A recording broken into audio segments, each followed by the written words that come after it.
What's up, everybody, and welcome back to the BallGame podcast. I'm Matt. I'm Tom. I'm Chris. And I'm Dean. I'm happy to say that I'm not kicked off. You did not replace me full-time with Jason Pickles. Jason Pickles, thank you for being a part of the BallGame podcast universe. Round of applause. And stepping in for me. What a performance. Thank you, Jason. You actually are replaced. Jason's just sick today. He'll be back on Wednesday taking his rightful spot on Matt's chair. Yeah. It's his Well, chair it's a now. couch, but yeah, seat. The seat on the chair on the couch. You've been demoted to TikTok live streamer. That happens to the best of us sometimes, honestly. You know, you got to stick with what you're good at sometimes. And I accept that that's my lane at this point. So just like Brian Callahan is now fired from the Tennessee Titans, he should probably stick to what he's good at, which is not being a head coach in the NFL. So that was, if any of you bet on Brian Callahan to be the first head coach fired, congratulations. You've won probably no money because he was the betting favorite, I think. So congratulations on that one. But a lot of good stuff happened in week 6 of the NFL season. The contenders are becoming more and more clear by the night. We had a great primetime match. Was it great? It wasn't a great primetime matchup last I was even going to say, are the contenders even becoming more and more clear? I think they feel are. like I have no idea. No, me neither. honestly. I feel We like saw agree. the Chiefs lose to the Jaguars, who lost to the Bengals. The Lions, who lost to the Packers, who lost to the Browns. Like, what do we do? That's actually a good point, honestly. Do we know anything? The Eagles lost to the Giants, which we'll get to, but like, what? But beat the Chiefs. Right. Who beat the Giants. Right. The NFL is weird. It's very weird. The NFL is Any given very Sunday. weird this year. Any given Sunday. Any given Sunday for real, or any given Thursday, I guess, in some cases. Monday. So. Sometimes even a Friday or Saturday. Sometimes twice on Monday. Sometimes twice on Monday. Like Sometimes tonight. Even on Christmas. Yeah, or Thanksgiving. Yeah. I was trying to think of another holiday. There's no other holidays. Black Friday. Yeah, exactly. Yeah. It's all good. Yeah. It's all good. The NFL is pretty fun this year, I think, honestly, because I know nothing. I feel like we know nothing, as you said. I thought the Chiefs are still what? Bro said he knows the contenders are becoming clear. I know nothing. We know nothing. I didn't yell it. Why are you saying I know nothing. Nah, you do know nothing, bro. You know shit. We know nothing. This couch almost just broke. Welcome back, buddy. Yeah, thanks, man. I appreciate Welcome back, it. dumbass. Yo, you know what? It's just abuse after abuse after abuse. It is what it is. I enjoy it. I wouldn't have it any other way. Chill, I bro. wouldn't have it any other way, honestly. This is why the podcast is so entertaining for all of you people. So fun for me. But anyways, you guys are actually going to see us recapping Monday Night Football right about now. Once again, another Monday Night Football where we got not one, but two games. One being the Falcons defeating the Bills in what was one of the more unexpected results I think we'll see for a long time this season. I didn't think a 24-14 victory with the Falcons looking as good as they did, especially on the defensive side of the ball. Josh Allen and the Bills looking like an absolute mess, and there's probably some serious ramifications there, and we might change our opinions on how we feel about that team. On the other side of things, we also had a Bears-Commanders game that turned into an absolute banger down the stretch. Jaden Daniels fumbles a ball late in the game, trying to hand it off to Bill Krosky-Merritt, and then Jake Moody goes ahead and wins that thing after Troy Aikman and Joe Buck absolutely shit on the dude for no apparent reason. But we'll get this thing started. Going back to the first game that I mentioned, the Falcons and the Bills, a little bit concerning. How, if at all, do we change our outlook on the Bills for the remainder of the season? Chris, get us started. So I'm not overly concerned. As we mentioned, I don't know how the editing of this is going to go, either earlier or we're going to mention later, but none of these teams look dominant. I'm not too sure who the real contenders and pretenders are. I'm not worried about the Bills. I still think they're an upper echelon team. You could make a good case they're the favorite to come out of the AFC. With that being said, Josh Allen having 2 straight weeks of multiple turnovers is concerning because we haven't seen that in over a year. We didn't see it at all really last year. He was super protective of the football, but throughout his career, we know Josh Allen is prone to having plenty of turnovers, fumbles, interceptions, whatever the case may be. Had 2 interceptions in this game. So I'm a little bit worried that can be their Achilles heel, especially when the defense is just getting run all over like this. And they're basically telling Josh Allen, like, be Superman and win us the game, which he's more than capable of. But when you have to throw the ball, more and get more chunk plays, you're more prone to the turnovers. So I'm a little concerned with the Bills' defense, which in turn makes me concerned about their offense. I still think they're a contender, though. I agree. As long as you have Josh Allen, you're a contender in my book. But their defense does not look good, and they've racked up a ton of penalties. I think like 30 penalties at least in the past 3 games, which is just not good. Not going to get it done. Not disciplined football, which we're not used to seeing from the Bills. I said it last week. I wasn't really worried when they lost to the Patriots. They just had a sloppy game and got a lot of penalties. And if it continues, it'll be an issue. And it continued tonight, and it's an issue. They cannot get these penalties, especially when their defense can't get a stop. When you got the easy ones, like you gotta get off the field. You can't be giving up penalties, especially on third down and things like that. But their defense, like you said, just can't stop the run. Their offense, obviously, Josh Allen is Superman and can win you the game. I mean, Dalton Kincaid was out in this one, and they missed him. I mean, there were a lot of guys in this game. Josh Palmer went out early. They needed a playmaker, and Dalton Kincaid, he's not one of the top playmakers in the league, but he's been great this season for them. And Josh is clearly missing him. The Bills' offense is clearly missing him. Yeah, so like I said, I think the Bills are still contenders, but not looking great. We got to clean this up. It's early in the season, though.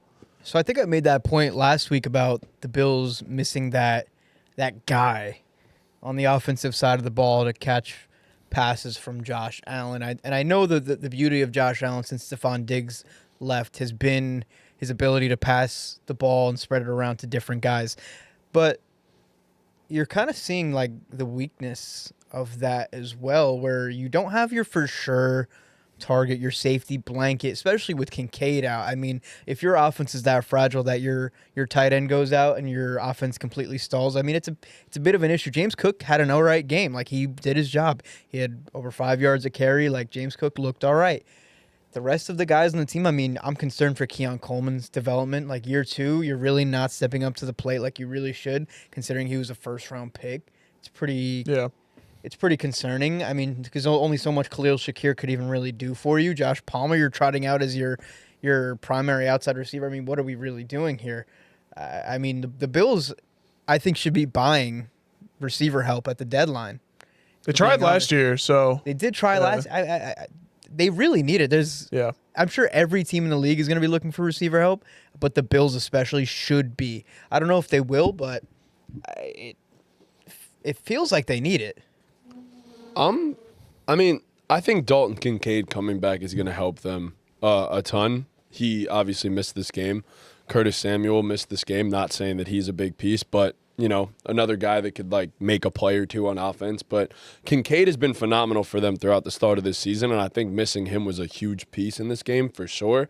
But yes, like, you make a good point. You were right initially, like, they do need to go and get a guy. And if it's not like a dominant top 10 receiver, it still needs to be someone that like you can trust to pretty consistently get open and throw him the ball when the time comes. So I'm not that concerned about the offense, though. I'm concerned about the same problem that the Bills have had year after year after year after year that gets them kicked out of the playoffs eventually one way or another. And that's the defense, and that's the running defense especially. You got absolutely decimated on the ground in this game. Absolutely decimated. And we can't use the excuse that Ed Oliver isn't there either, because Ed Oliver did play in this one. So what's it going to be this year? You're going to step into the playoffs with the same problems that they've had time and time again, and you're going to play against teams that are probably going to want to run the football, and you're going to lose again because of it. So, like, we can't just expect Josh to go Superman, as you said, and these problems that have persisted for years now to just go away. They're going to be the reason. It's going to be the exact reason why they lose football games in the playoffs. Lose a football game in the playoff again. So, yeah, that's where I'm at with the Bills. I can't trust them to go on a Super Bowl run. I can't. I feel like their defense as a whole looked pretty bad tonight. I mean, you had Michael Penix carving you up, and I don't even think he looked all that good doing it, honestly. He never does. Just like his throwing motion is just weird. I don't know, like Big P was saying it. Like he gets the ball out really late and all. He had a lot of tip passes in this game, so I didn't think he played that sharp of a game. They couldn't get any pressure on him. Now, Drake London's one of those guys. He was dogging you all night long. Yeah. and it was Nah, I have experience with that and dogged all night long. I definitely understand where you're coming from. That's crazy, Tom. well, yeah. That might have been more crazy. What? What he just said. Continue. Carry on. No, the Bills' defense is just bad. Secondary was like the run defense. We know the Bills' run defense is bad. They're susceptible to games like this. We've seen it time and time again. But also, the secondary was getting torched out there for majority of the game. I honestly thought Penix played really well. I thought he played a really good game, considering he's had some really bad games. Yeah, I guess. Yeah. For Michael Penix standards, I thought he played really well. That's fair. I will say about the Bills though, the bye couldn't come at a better time. True. Lose 2 straight games, you get the bye. You have a week to kind of iron out any kinks. So I expect them in 2 weeks. They get the Panthers, I'm pretty sure, off the bye too. So I expect them to put belt to ass coming off the bye. So Yeah. It's a real problem if they go and lose that game. Oh, Rico yeah. puts up another 200 on their ass. So that's when it becomes a real problem. So it already is, but panic alarms will be going off if the Panthers go out there and beat them. I'm definitely keeping tabs on Josh Allen because the turnovers these past 2 weeks are really uncharacteristic compared to what we saw last year. For his career, they're very characteristic. Yeah. But compared to what we saw last year, it's a little concerning for a guy who protected the ball the way he did last year. So I'm definitely keeping tabs on that. Yeah, the one at the end of the game, he was just like trying to make something happen. But the one earlier in the game was just again, like the same one, same as the one in the early one in the Patriots game. Like, what do you haven't done that in a long time? Like you're 100% right. At Like, halftime. yeah, when I forget if it it was right around before there. that. He tried throwing He it just- in a window that was just And like not at all there.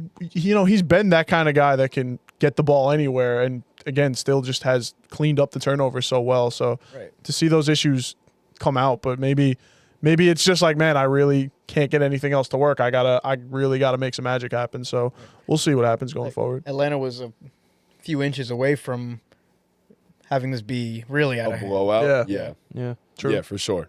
I will say, though, later in the podcast, I ranked my top 5 running backs. I put Bijan in there and said the counting stats haven't been too great through the first few weeks, but maybe he'll go off tonight. And he went off tonight. Sure so did. that makes that take later that you guys are going to see a little Went bit off better. is like an understatement too. Bro went crazy. 19 for 170, a touchdown on 9 per carry. and 6 for 68 Like- through the air. Like God tier game. They're going to see that, and they're going to see what I said, too. 170 and 2. That's pretty crazy. that's what you said? Wow. Yeah.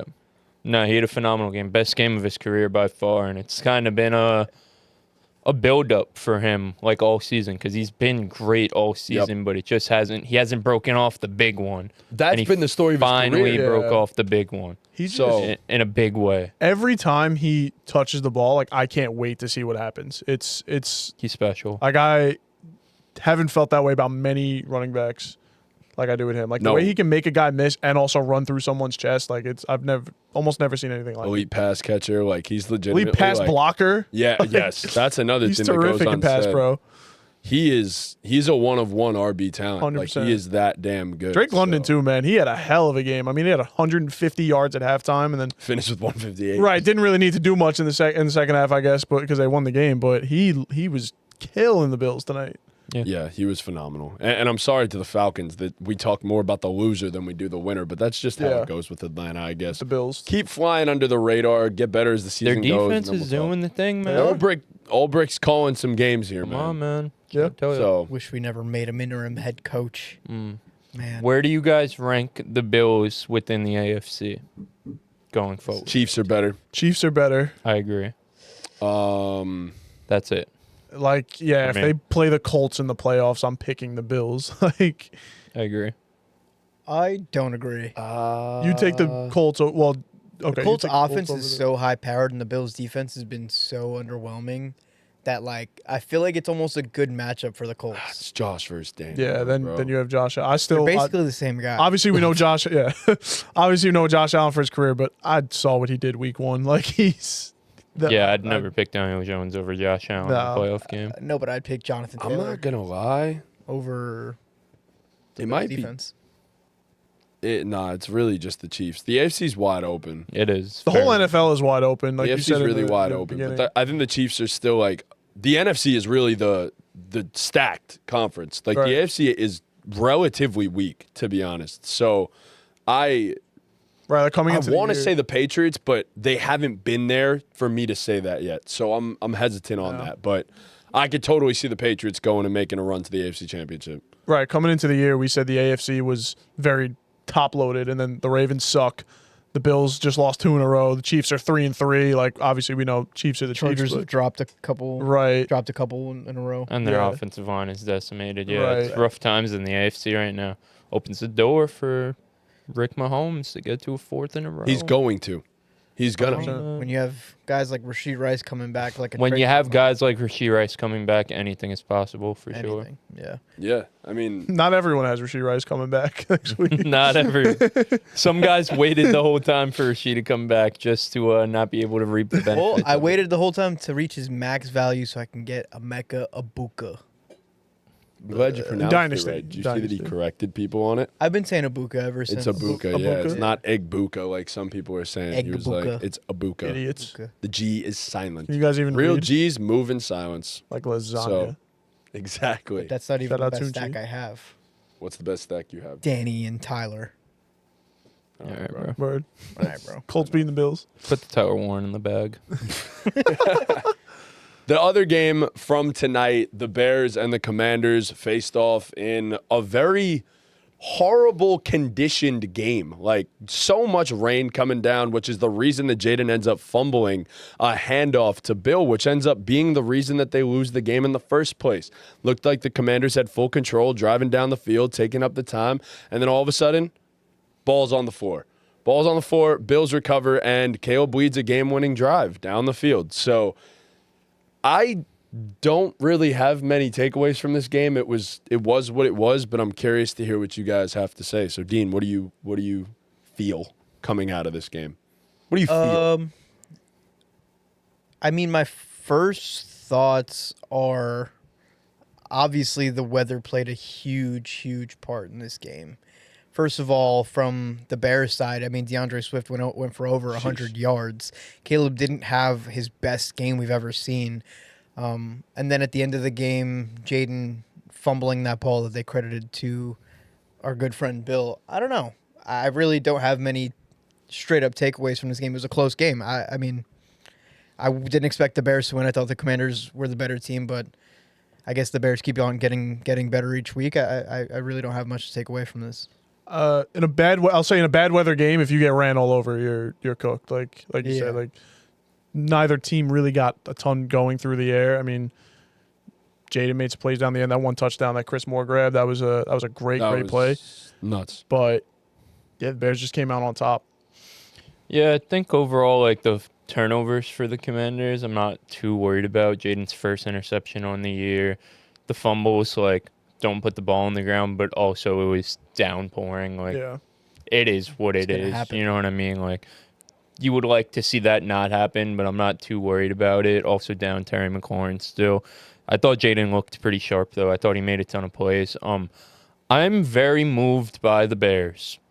I think this was a very ballsy, gutsy, resilient win, and it's not like saying too much. Like, again, a fumble set them up for the game-winning field goal. Like, fumble that typically doesn't happen if we're in good conditions. But they also had to. It was a 2-score game. They had to come back. DeAndre Swift scored.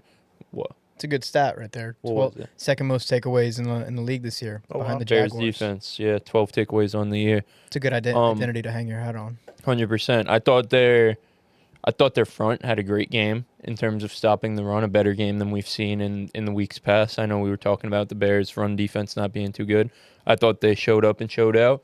But, I mean, the Bears, typically you go down 2 scores. The Bears, we know, fold and crumble and pack it in and mail it in. But under Ben Johnson, they stayed resilient. They stayed the course. They did what they had to do.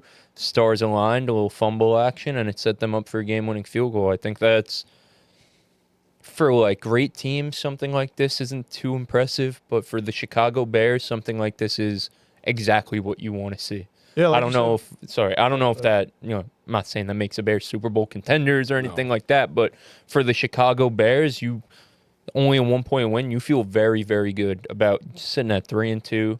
Like, you feel Caleb's playing good ball. The run game finally got going. The run defense got going. You feel really, really good if you're a Bears I fan. think Ben Johnson's the guy. They really spread the ball around, too. 8 different guys caught a pass tonight. Somehow Colson Loveland's still not really finding a groove, but Yeah.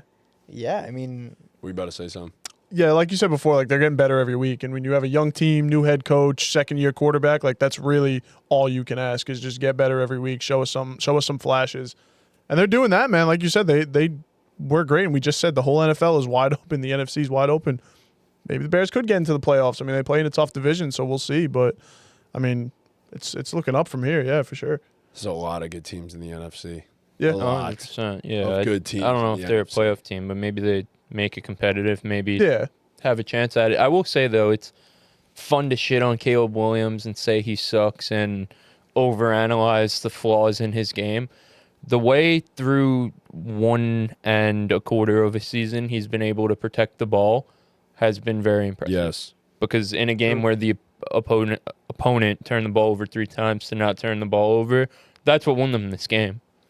You could also see the progression in terms of he's trying to operate within the Ben Johnson offense. Like, he's not trying to take his time as much and do all this stupid shit. Ben Johnson's trying to coach him into being the guy that he wants him to be while also taking those bits and pieces of his game and putting it all together. So I think Caleb's going to be really good by season's end. I agree. He looked more comfortable in this game, and I know I've said it, you've said it too. Like he snaps the ball and is like waiting to run for his life. And again, that's kind of who he was in college. That's who he grew. That's how he grew up playing football. It's how he had to play football last year. So you can't really blame him for it. But he looks more comfortable. He looks more in command of the offense every week. And again, young quarterback. We know the arm talent's there. Like we've seen him make the throws. We've seen him get the timing, and we've seen him be able to make plays with his legs. Like the talent is no question. It's just all about sharpening your skills and your mind too, and being able to execute. And he's getting better at it every week. So I'm looking at this is not right? It says Caleb Williams 16 sacks. That's not like a thing. Tonight? Just wrong. Yeah, no, he took 3 sacks tonight. Okay. Well, NFL's app says 16. He took 16 In this game or sacks. total That's what in it the says. season? It could be 16 total sacks. for the season. No, because I looked at Justin Fields. I know he had 9, and it says 9. Oh, okay. Caleb Williams says 16. So Yeah, that's good- wrong. He they took gotta- 3 sacks, they gotta check which their eyes. isn't great, but No. It says, It's All all right. right. it says Jaden took 6. no, he took 3 as well. This is according to PFF anyway. Maybe I'm wrong, but No, I don't remember them getting him So- getting I mean, sacked. 16's crazy. Yeah. 16. I don't even remember 16's Jaden probably the getting most ever, sacked yeah. 6 times, to be honest. Yeah, If I can recall, but yeah, no, it was one hell of a game. impressive stuff by the Bears. I feel like both teams that won today, it was 2 teams that have showed a few flashes throughout the beginning of the seasons and both teams coming off the bye, went into Monday night against teams that the majority picked them to lose against, and I think doubled down on the flashes that they've shown throughout the beginning of the season. To look at the Falcons, that defense and the run game, they doubled down on that side of it, and then with the Bears, protecting the football and Ben Johnson getting a little creative and doing enough to grind these wins out. I think if you're a fan of both teams, you're sitting pretty, man. Yeah.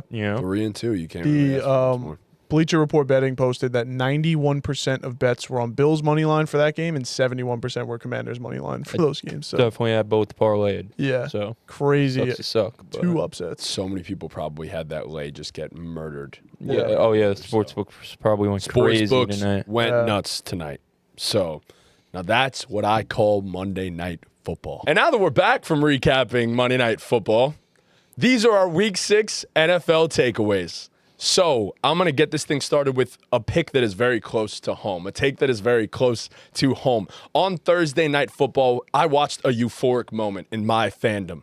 The Giants absolutely dominated a Super Bowl contending Eagles team. Jaxson Dart and Cam Scatterbo, the new exciting whites, by the way. No longer is it Reed Blankenship, Cooper DeJean. It's now Cam Scatterbo and Jaxson Dart. They reside in New York. They reside in New Jersey.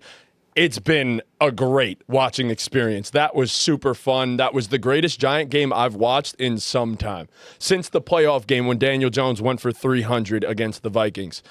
I actually can't even describe how I felt. I really can't. And I had to watch this thing back. I didn't get to watch it live, unfortunately, but still just an amazing feeling. And here's the hot take. Giants are going to win the division.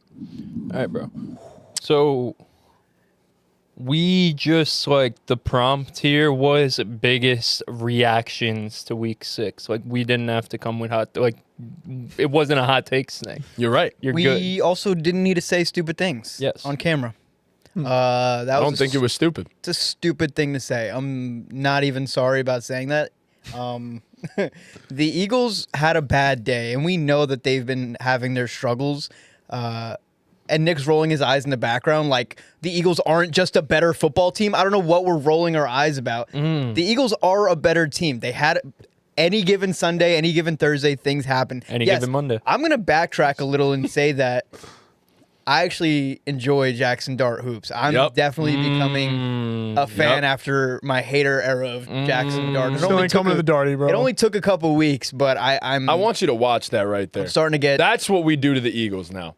That is what we do to the Eagles now. Congrats. We have Big P at the door to the Darty. He's the security. He is the security. Big P not letting you in, bro. I don't even know if Big P knows he's Big P, by the way. So Big P has no idea. Like, do you truly believe the Eagles are better? That the Giants are better than the Eagles? I'm not necessarily saying they're a better football team, but I think they're going to win the division. It doesn't matter. So the Giants are just gonna win more games just Yes. because. Yes. Not because they're a better football team. Because of the power of It's friendship. because of vibes. But yes, honestly, we are a better football team at this stage than I'll the agree. Eagles. The Eagles' vibes are pretty bad right now. Like, yeah, y'all, the vibes are worst, great. yeah. The division is Giants. wide open. Let's make that thing very clear. The Eagles are completely a mess. They're still a top 5 team in the You league. could say that all you want. They're a mess. They are an absolute mess right now. I'm not just saying Things that are all not I want. good. They are factually a AJ top 5 Brown, team even in the after league. wins, was complaining about not getting the football. Gets the football, and guess what? The 2 weeks that they've been trying to get him the football, they fucking lose. So I'm just saying the Eagles have not had a good run game this year. The offensive line has not played well. The defensive line, if Jalen Carter isn't there, looks incompetent because they made our offenve line look like a top 5 offensive line in the NFL. But it's almost like somebody said they're a good fucking offensive line with Anthony Thomas. That's so what you...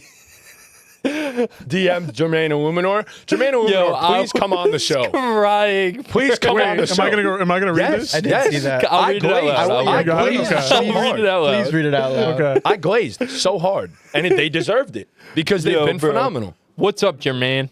My name is Matt, and I run the BallGame podcast, a football podcast that's all about good vibes and energy. Runs it now. Bro, shut I mean, this is the Matt podcast.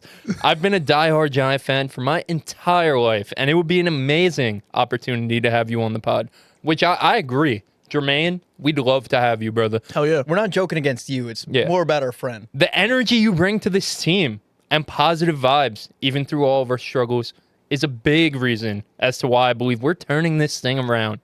You helped turn this offensive line into what's quickly becoming an elite unit. If not, just wanted to let you know how much Stop me when I'm saying lies. If not, just wanted to let you know how much I, as well as other Giants fans, appreciate you and your contributions here. This front office better pay up for you because it's well deserved. All love! Exclamation point. Wow. Stop me when I'm telling lies. I'm waiting. He needs to Nah, get the paid. glazing is insane. The bro. O-line, Bro the O-line's been slobbering all over phenomenal. it. A little bit. The O-line's been phenomenal. That defensive line looks like the best in the NFL because Brian Burns is a Defensive Player of the Year candidate. So, yes, everything is working itself out and the team is clicking. Yeah, the Giants are going to win the division. It's wide open. So, okay. I'm happy for you. Tom, I'm happy for you Thanks, man. specifically. Thank you. Yeah. But no, I'm happy for you guys. Like Jaxson Dart has been everything he was asked to be and more. Cam Scatterbu just injecting life into the entire team on both sides of the ball. Defensive line we knew would be one of the best units, but there's a big but here. 2-4. The schedule just doesn't open up, man. I agree, like flowers. Like you guys are exceeding what my I think they're exceeding what all of our expectations were for them. Honestly, I mean, well, you were being delusional, but you as a real Giant fan, like, and you know, Wasn't with a 100%. leveled head, I feel like they are exceeding all expectations. the schedule doesn't open up, and I just don't appreciate. I mean, by the time they're seeing this, they have played, so we'll have known if they won or not. But the Washington Commanders and Jaden Daniels definitely still exist and are in prime position to be first in the division after tonight.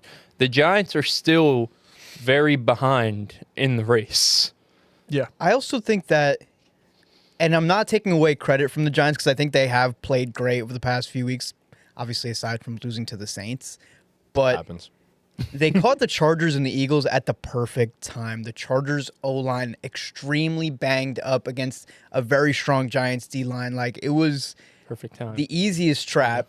The Eagles' vibes are down the drain right now. Like, vibes could not be lower there. They can't figure out a rhythm on offense, and the Giants took full advantage of that.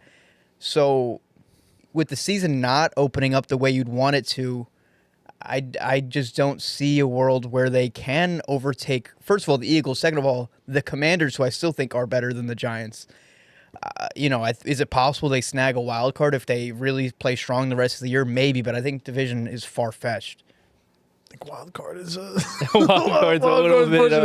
I was just giving them a little bit because I'm maybe like, it's fine if we don't possible. do all that this year. So I guess I don't know. Like I'm not even thinking playoffs. I don't really. I don't know, man. Dog. The I just think schedule's tough. the schedule is tough. Read out no, the schedule. I get it. I get go it. through it. So we go to Denver next week. Then we go to Philadelphia. Well, Denver just had the worst offensive game. Like, Yeah, we could be second Denver. worst. but here's the thing. Like, we could keep saying loss. Like, we thought that the Eagles and the Chargers were going to be losses, and they weren't. Like, so I don't understand where this comes from to where we're now 2-1 with Jaxson Dart, and Russell Wilson was blatantly awful for 2 of those 3 games. So now we're 2-1 with Jaxson Dart, beat 2 good football teams, and now suddenly and you we lost can't. to a bottom 3 football team. Okay, but we beat 2 top football teams. 2's higher than 1. 2 is higher than 1. But again, I think the outlook looks better. Like, you guys are going to win more games than I had anticipated. I don't think you're going to lose the rest of the season, but Right. it's a tough schedule. If I had to predict the rest of the way, you guys are going to lose more than you win. That's my bold take. That's my hot take. We get what? I mean, the Cowboys are 2. What is it? 2-3-1. 3-1. Okay, so they have a losing record. The Raiders have a losing record. Do the Vikings have a losing record? Yeah, no, they're I'm 3 not and 2. scared of the Vikings. No, I'm just saying, like, we have 2 teams with losing records rest of season. Like, that is It's a tough schedule. If It's- Chicago or loses Chicago, tonight, yeah. Detroit's good. Green Bay's good. New England's turning it on. Commanders again. These yeah. are winnable games, bro. In sorry, theory, but they every are. game in the NFL is winnable. But they are.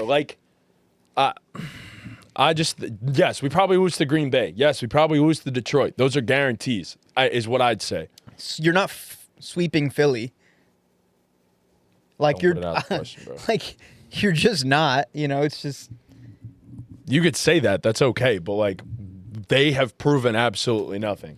I just They're think 4-2. Graces. I just think like they're 4-2 coming off a Super Bowl win. What are you talking They're about? 4-2 coming off a Super Bowl win and look like absolute dog shit. We could call it like it is. For the last 2 weeks, they started the season 4-0. They're definitely going through a little bit of an offensive identity crisis right now. Their Clearly. offensive Definitely. coordinator But I think- is not just an identity crisis. He's fucking garbage. Okay. He's fucking ass. He's not good at calling plays. The Eagles are a fucking mess. Sirianni can't get this shit right. A.J. Brown doesn't want to be there. And if Jalen Carter's out, they look like the worst fucking football you're team really on planet Earth. overblowing the situation that's going on I don't in Philly think right you're now. giving I don't it think enough it's good. credit. No, I don't think it's good. I think it's definitely ugly for a team that has had so much success in the last couple of years.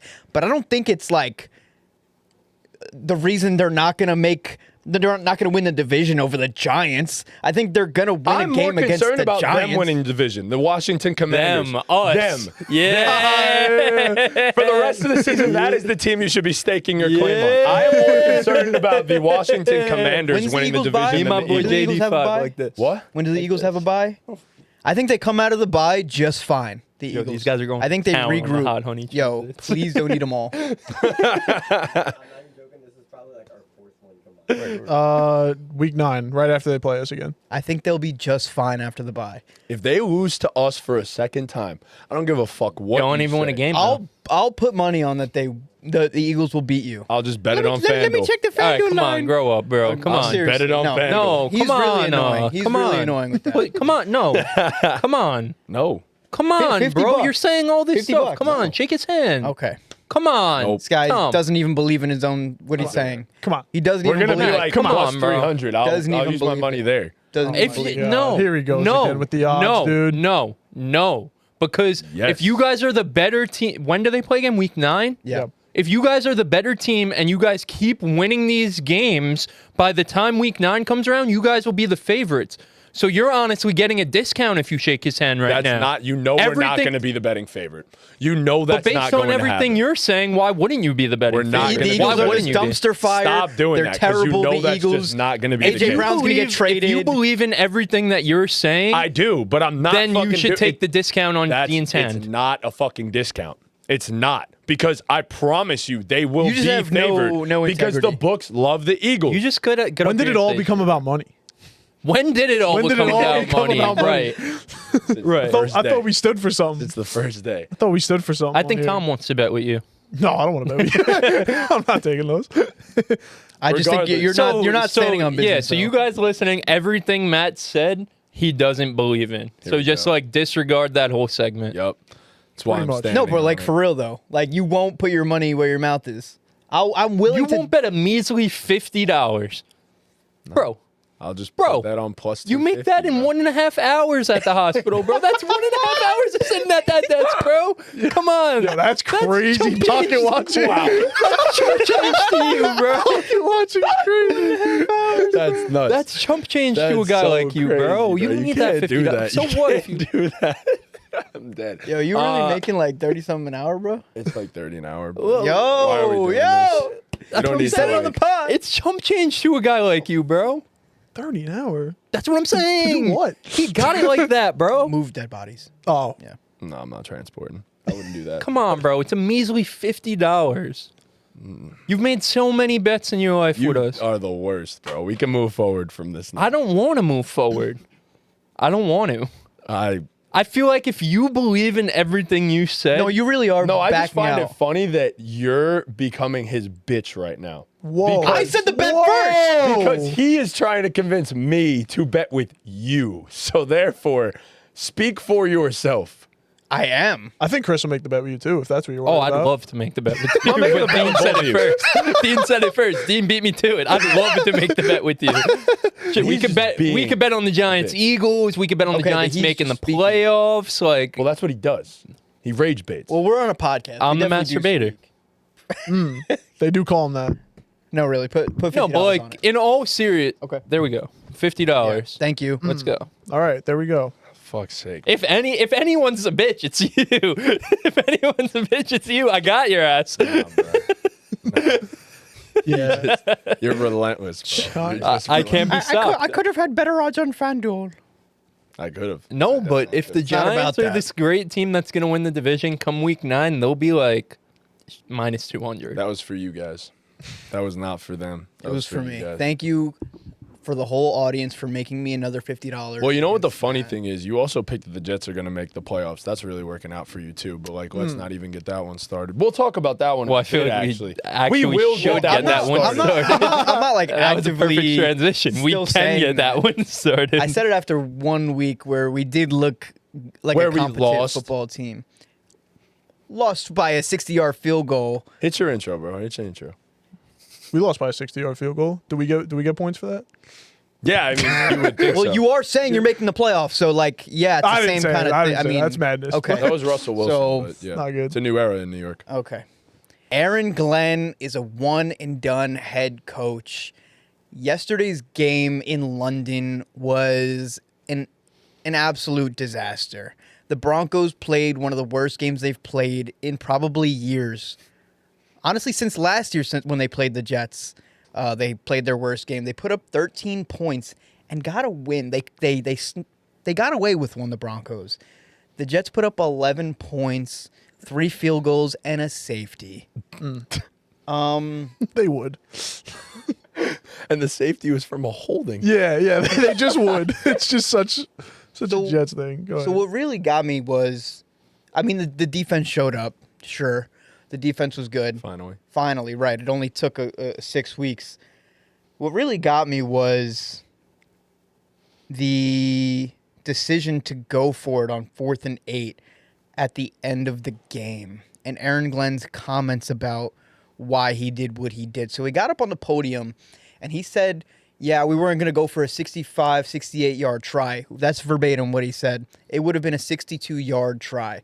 And then he went on to say that the target line for them was the 35-yard line, which would have been a 52-yard try. Nick Folk, mere weeks ago, made a 58-yarder with room to spare. So he doesn't even know the range of his own kicker.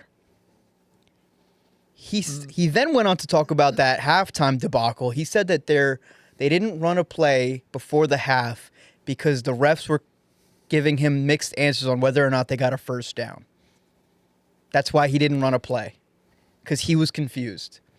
He was confused whether or not they got a first down, so they just stood there and didn't call anything and did nothing. And he got yelled at by Garrett Wilson as he was walking into the locker room. I mean, this is a head coach that shouldn't even be a head coach. I mean, great guy. Seems like a good guy. But he has no idea what he's doing. He is in way over his head. The quarterback side, I didn't even get into Justin Fields. This man is just should move to a different position at this point. Be like a kick returner or something. I don't even know what he should do. No, really. I mean, Did you see him make that one-hand catch at practice? He did Good make for- a nice bro, one-handed catch. He's working on it. He's the next tight end. The field goals that they got weren't even because of Justin Fields. Like, they had a kick return that got them into field goal range, and they forced a fumble. Really, it was a Troy Franklin drop that got them into field goal range. I mean, it was just a disaster class of a game for that Jets offense. I don't even know what to say. He spends five seconds behind the pocket, can't find a read, took 9 sacks. I've never seen such a. He completed the same number of passes. I've never seen such a mobile quarterback take 9 sacks. insane. Use your legs, get out of the pocket. Also, Tanner Engstrand, get him out of the pocket. Run some Played it with strengths. Yeah. Like, why are you dropping him back 5-6 yards? You know he's gonna take a sack.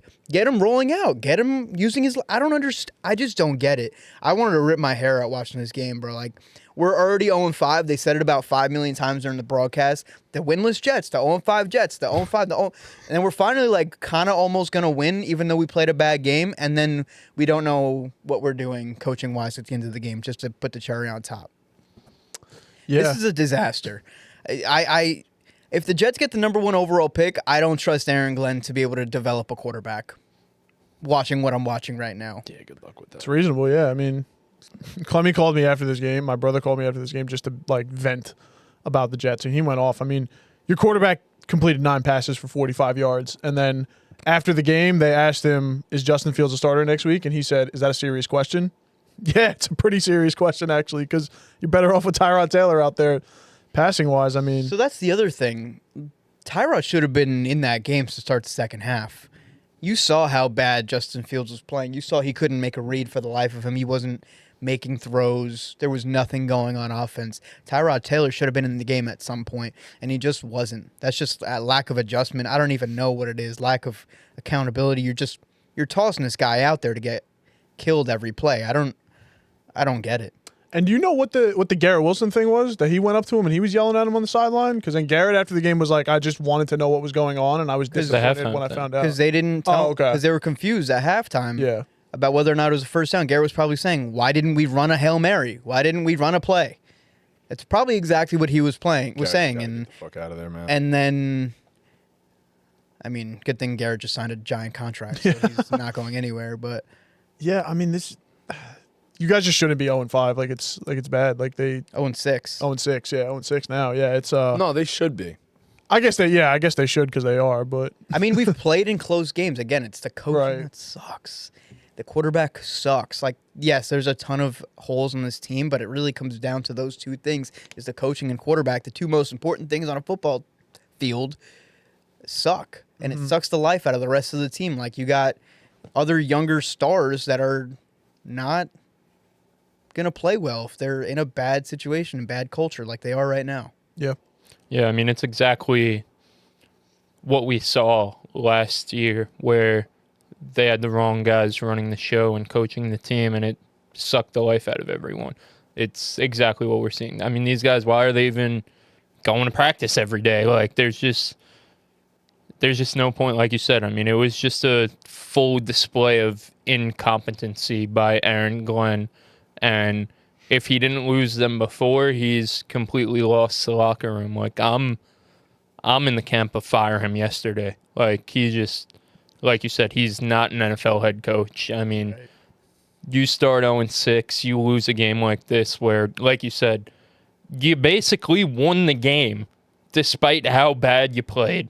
You were a field goal away, and you were there. You were in range for it, basically. In range for a try, at least. At least try it. At least in range for a try. And because of your incompetency, you don't even get an attempt at it. And it's poetic and storybook that the game ends on a sack like that. Yeah. A game where Justin Fields took 9 sacks. And again, like you mentioned, whole bunch of holes on the roster. Your quarterback play is absolutely disastrous, but it starts with Aaron Glenn. I mean, this is one of the worst first-year coaching displays I think I've seen. I don't know if you guys have any other. Urban Meyer. So the only Immediate one that comes to my mind. So people are comparing, I don't think after this week, but people were comparing Aaron Glenn to Dan Campbell and their situation in Detroit, and I think it's not even on the same planet. Dan Campbell's Lions to start off, and I know hindsight's 2020 with how well they ended up turning out, but Dan Campbell's Lions that first year, he established an identity. He established a culture, and guys were buying in. Were they good? No. Were they winning games? Not too many in the beginning. But you saw that he had an identity, and it was aggressive football. It was go for it on 4th down in your own territory. It was sticking to your guns, and like Aaron Glenn has none of that.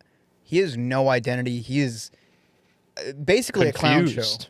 He's confused out there. He has no clue what he's doing. And it's embarrassing. And yeah, and in the coaching cycle in the offseason, Glenn was easily considered the second highest touted guy. Like Ben Johnson was the guy, and then Glenn right after that. A lot of people were high on Aaron Glenn. But yeah. Well, Vrabes too, sure. But he was in that conversation at least. Right. But and then you see what Ben Johnson has done with the Bears. You know, he's completely turned Caleb Williams around. He's done what he's supposed to do out there, and Jets defenses looked terrible through 6 weeks. They finally had a decent game. And yeah, like you said, just no life in the offense. And yeah, your quarterback had 45 passing yards. Like, I can't stress that enough. Guy can't make a decision in the pocket. Right.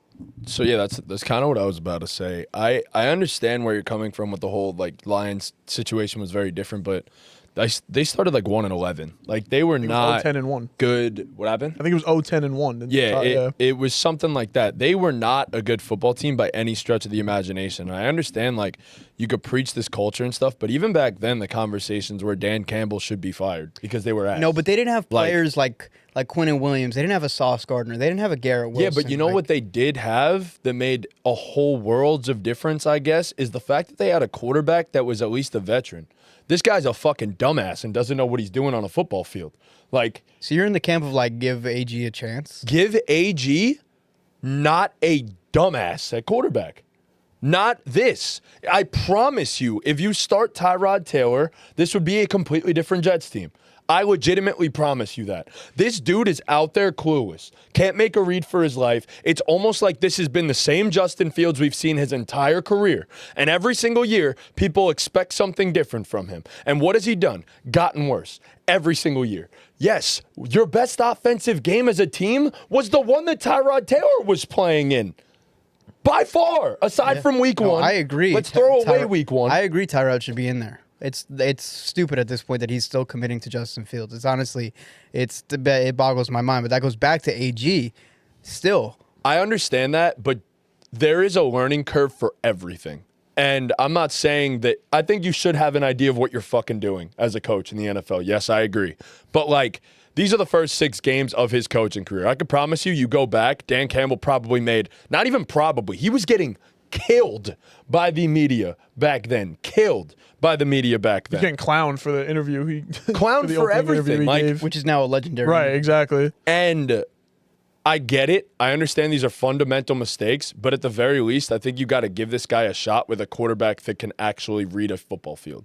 That is where I'm at. You're not even giving this dude a chance to have anything competent out there. The best game you guys played, like I said, was with Tyrod Taylor at quarterback. Probably should have won, and you blocked the field goal, and things were looking good, and then all of a sudden things weren't looking good because who? Who does it every single time? Baker Mayfield. But regardless, like, that's where I'm at. I think for the season, at least, like, let's give Tyrod a shot. Let's let the vet play and see if things just go a little bit differently. Like, it just can't be him. It can't be him. This was just a win they absolutely needed. They needed this win, and it was right there. I mean, it was in Garrett's hands right there, man. But then at That the same third and time, eight, But why didn't you get that fucking ball out? Oh my god! Oh, I just spit all over myself. Run you that gotta back. you gotta throw that. Yeah. Run So that we're back. watching the 3rd and 8 where the Jets are trying to get in field goal. Now. Throw it. Garrett, Yeah. Why Yeah, are I you waiting? mean, Why are you waiting? He's just not. Like, Garrett's obviously always going to be the first read. I don't even Yeah. know what else he's going to be looking at there. I don't Yeah, understand. that should piss me Like, that's the fuck play off. design, and it worked. It worked to perfection. That's I mean, the game. I don't even think Tanner Engstrand's really. There was a lot of guys open today. Yesterday, there was a lot of guys that were open that he just Drops wasn't back getting far too, dude. Far. Like doesn't even give himself a chance. to. Yeah. And then he. I don't get. He's a mess. yeah, he's He's a mess. Oh yeah, Fields is he's terrible. cooked. He's cooked. I also think it's like two things could be true though. I just like maybe I'm wrong. Like sure, we've seen a guy like Dan Campbell look like ass in the beginning and then right the ship. I don't think Aaron Glenn's a He's the exception, not NFL the head rule. He also Exception had proves the Jared. rule, yeah. He had Jared Goff. Like, you got a vet that's gonna keep the locker room together at least a little bit. A dude that's been there and done that. Like, I mean, to be fair, Jared Goff looked pretty ass that first Dan Campbell year too. The whole thing was ass. Yeah. for sure. Like, But Jared Goff, you couldn't doubt what he had done. Because previous stop, he was a Super Bowl quarterback. At that time, we were probably it ended badly with the Rams. Then he goes to Detroit, and they barely win a game. Like and the Rams won the Super Bowl. we were pretty. We were writing Jared Goff off. Bengal used them as a rebuild team. It's pretty miraculous that Jared Goff's been able to rewrite his career story the way he has. agree. But like at that time, like I mean, Justin Fields is the worst of the worst. But at that time, we were looking at Jared Goff like in a similar vein to where it's like this guy's not the answer. You know what I mean? He wasn't helping the situation. I really. guess, but at the same time, like, he had been to a Super Bowl, and like there was at least what I would assume more respect for Jared Goff Oh, 100%. than a Justin Fields. 100%. Oh yeah, yeah. Obviously, though, like that's not So debatable. Justin Fields has never even been close to making the playoffs, and yeah, he stinks. Goff has been to So a Super Bowl. last yeah. thing for the Jets is like schedule. You get Carolina Sunday. I'm not gonna lie to you. Not worried about the schedule. No. I'm building something here. I'm building something here. They're all else for as long as Carolina, Justin Bengals, Fields Browns. Like those are games that you gotta. At this point, I don't even want to win. Give me the first overall pick. No, Give me- I agree give with me a you, pick but at a like you need quarterback. Glenn to show something in those games. Is my point. Like you know, I'd almost rather him not. All right. Well, you could do that too. They're favorites against the Panthers. Really? As of today. What? I'm like 90% sure. I'll double They're check like it a real half-point quick. favorite. Yeah, I'm pretty sure they're favorites as of today. 0-6 Jets. The 0-6 Jets against the 500 Carolina Panthers. Reaper. Yeah. Wow. At Yeah, home. it's- At home. At home, That yeah. makes a difference. I mean, you know about those fans at MetLife. They're rooting for the Giants. They stink. Yeah, they're always ready to No, debate. it flipped, but I'm pretty certain the Okay. Panthers are 1.5 point favorites now. But I'm like 90% sure possible. they opened as favorites. People I saw probably this bet morning. so quickly on the Panthers. Yeah, 100%. So Speaking of the Panthers, and speaking about quarterbacks who demand respect, Bryce Young, that's a quarterback who needs respect. After week 6, I'm confident Bryce Young has what it takes. He's a top 15 quarterback in this league, going toe-to-toe with the Dak Prescott, who last week I crowned as playing as the best quarterback in the NFL. 3 touchdowns, a pick. No, Bryce is going to have a pick. Like, who cares, bro? Who it cares? wasn't even his fault. Who cares if Bryce has a pick? But Pick was not his fault. Bryce Young has been It was Tet. honestly incredible. So we talk about the Arizona game where he started horribly with those 2 interceptions off the rip, and then he almost let a comeback. Bryce Young, since those 2 turnovers in the Arizona game, 3-2 record, 2 game-winning drives, 990 yards, 10 tugs, 2 picks, 62% completion percentage, 93 passer rating, and 12 big-time throws. He's been absolutely exceptional, and like Bryce Young is like the I'm showing him teams. He's writing a list. checking it twice. Bryce, what are you writing a list for? I'm writing down 15 quarterbacks better than Bryce Young. But I think with Bryce Young, like the stats have been much better, obviously, since the beginning of the season. But like it's strictly an eye test thing. I watch Bryce Young; he's so creative in the pocket. He's obviously not the most athletic, not the biggest guy. Like he's but he's making things out of nothing. He's buying time for himself. And the way for a small dude to stand and deliver the way he does, like the movie Stand and Deliver, it's Great just so, like, there's like 2 of them a week where he gets just absolutely clobbered and he stands tall and makes a big throw. And, I mean, to outplay Dak Prescott on the road, like, they were on the road, right? Yeah. Yep. On the road like that, have a game-winning drive. Wait, no, they were in Carolina. They were in Carolina. Yeah, they were in But Carolina. still, to outplay Dak. Oh, right, they played Sweet Carolina. Yeah, Right. Yeah. But to outplay Dak Prescott, who was playing at an MVP level, is super impressive. Every time everyone wants to write Bryce Young off, he just has a moment like this where it's like, I'm just not giving up yet. I'm confident in Bryce Young. He's a franchise quarterback. I like Bryce Young a lot, but 15 is steep. Like looking at the list that Dean's putting over here, like It's getting close. it is. No, it is. I don't know, man. This was a big time win, but let's also not forget that the Cowboys might actually be the worst defense in the NFL. Like the singular worst defense in the NFL. So, like, while yes, this was a very impressive win, honestly, everybody's gonna look like Dak Prescott when you're going against the fucking Cowboys at this point. So, All right, it's close. I put together 16 irrefutable. What are the names? Dak, Mahomes, Jordan Love, Darnold, Burrow, Josh Allen, Lamar, Stroud, Goff, Danny Dimes. I don't Stroud, know if I'm I'm okay. taking CJ Stroud I over agree. Bryce Young. I agree. All right, so I completely agree with I'm you there, on that I'm one. there with Goff, that, yeah. Danny Dimes, Stafford, Purdy, Herbert, Hurts, Jaden, Baker. It's 15. I'm not ready to do it yet, but yes, soon There's a enough. couple guys that like Knicks I wasn't gonna say because he's had a bad season so far. Which Drake May. Drake May's Oh, back. Drake Oh, May's yeah, better Drake than May, Bryce. like, there's- 100%. I'd probably put He's in that tier him at like 17 Wait, to 20. wait. What tier? Like, of the 15. oh, I best- thought we were talking about Drake May's tier. I was No, like, no. Okay, Drake May's okay. Playing like a top 5 guy right now.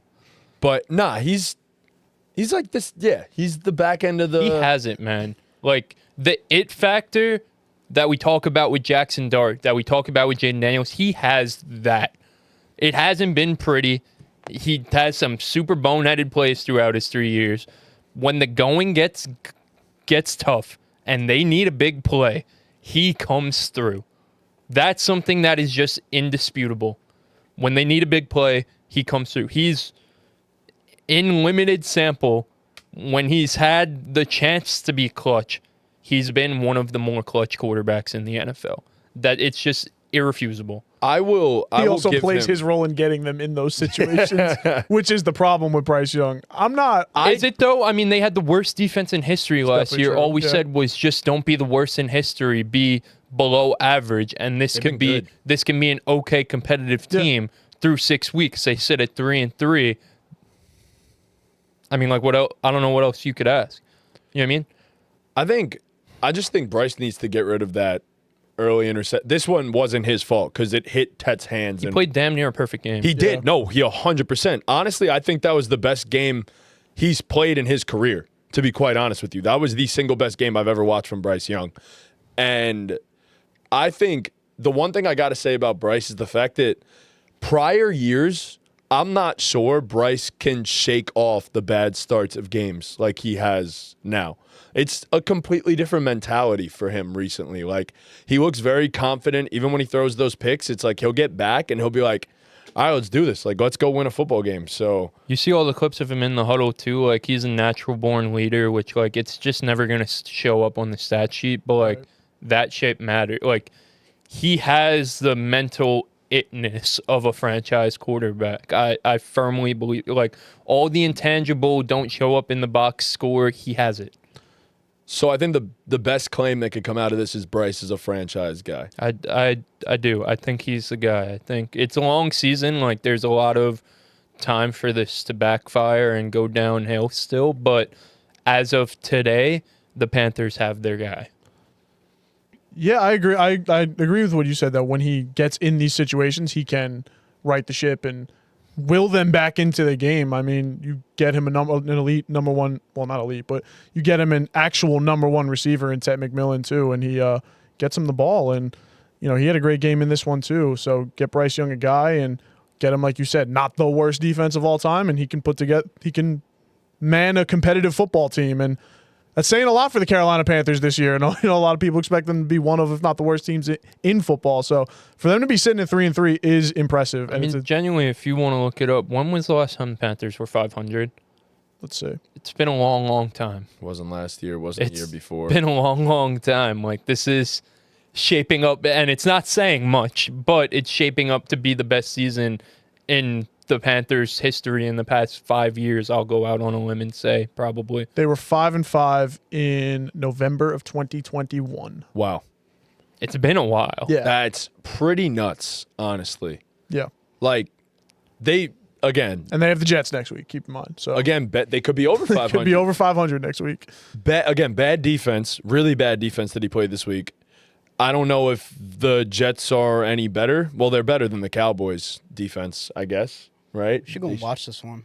Tickets are definitely not going to be expensive. Well, Dean Wagner, I think we are planning on. Well, we weren't planning on going. Oh, to the true, game, but true. We can. I'd be down. I'd be down. He has 9 wins in his career, which is bad. 9 out of 34 is not too pretty. Not what you're shooting for. But 8 of those nine, he's produced a game-winning drive. That's impressive. That's impressive. He's clutch. You got to agree. give him that. Like, I if agree. you want to say he's too small to be a franchise guy, I can't argue you about his height. Nah, he's just got. But I can argue you about his heart. He's got balls. Heart bro. over height, baby. He's got balls. What I will say, the last time the Panthers were 500, that was the Cam Newton "I'm back" game. I remember that. All right, bro. Just saying. I remember that. I'm just saying. That was one of my favorite watches of all time, honestly. That was good. But yeah, no, Bryce is a good football player. I'm not at the franchise QB thing yet. I'm just a hater though. That's so. shocking. I mean, like, as yesterday I think in that's the totally fair.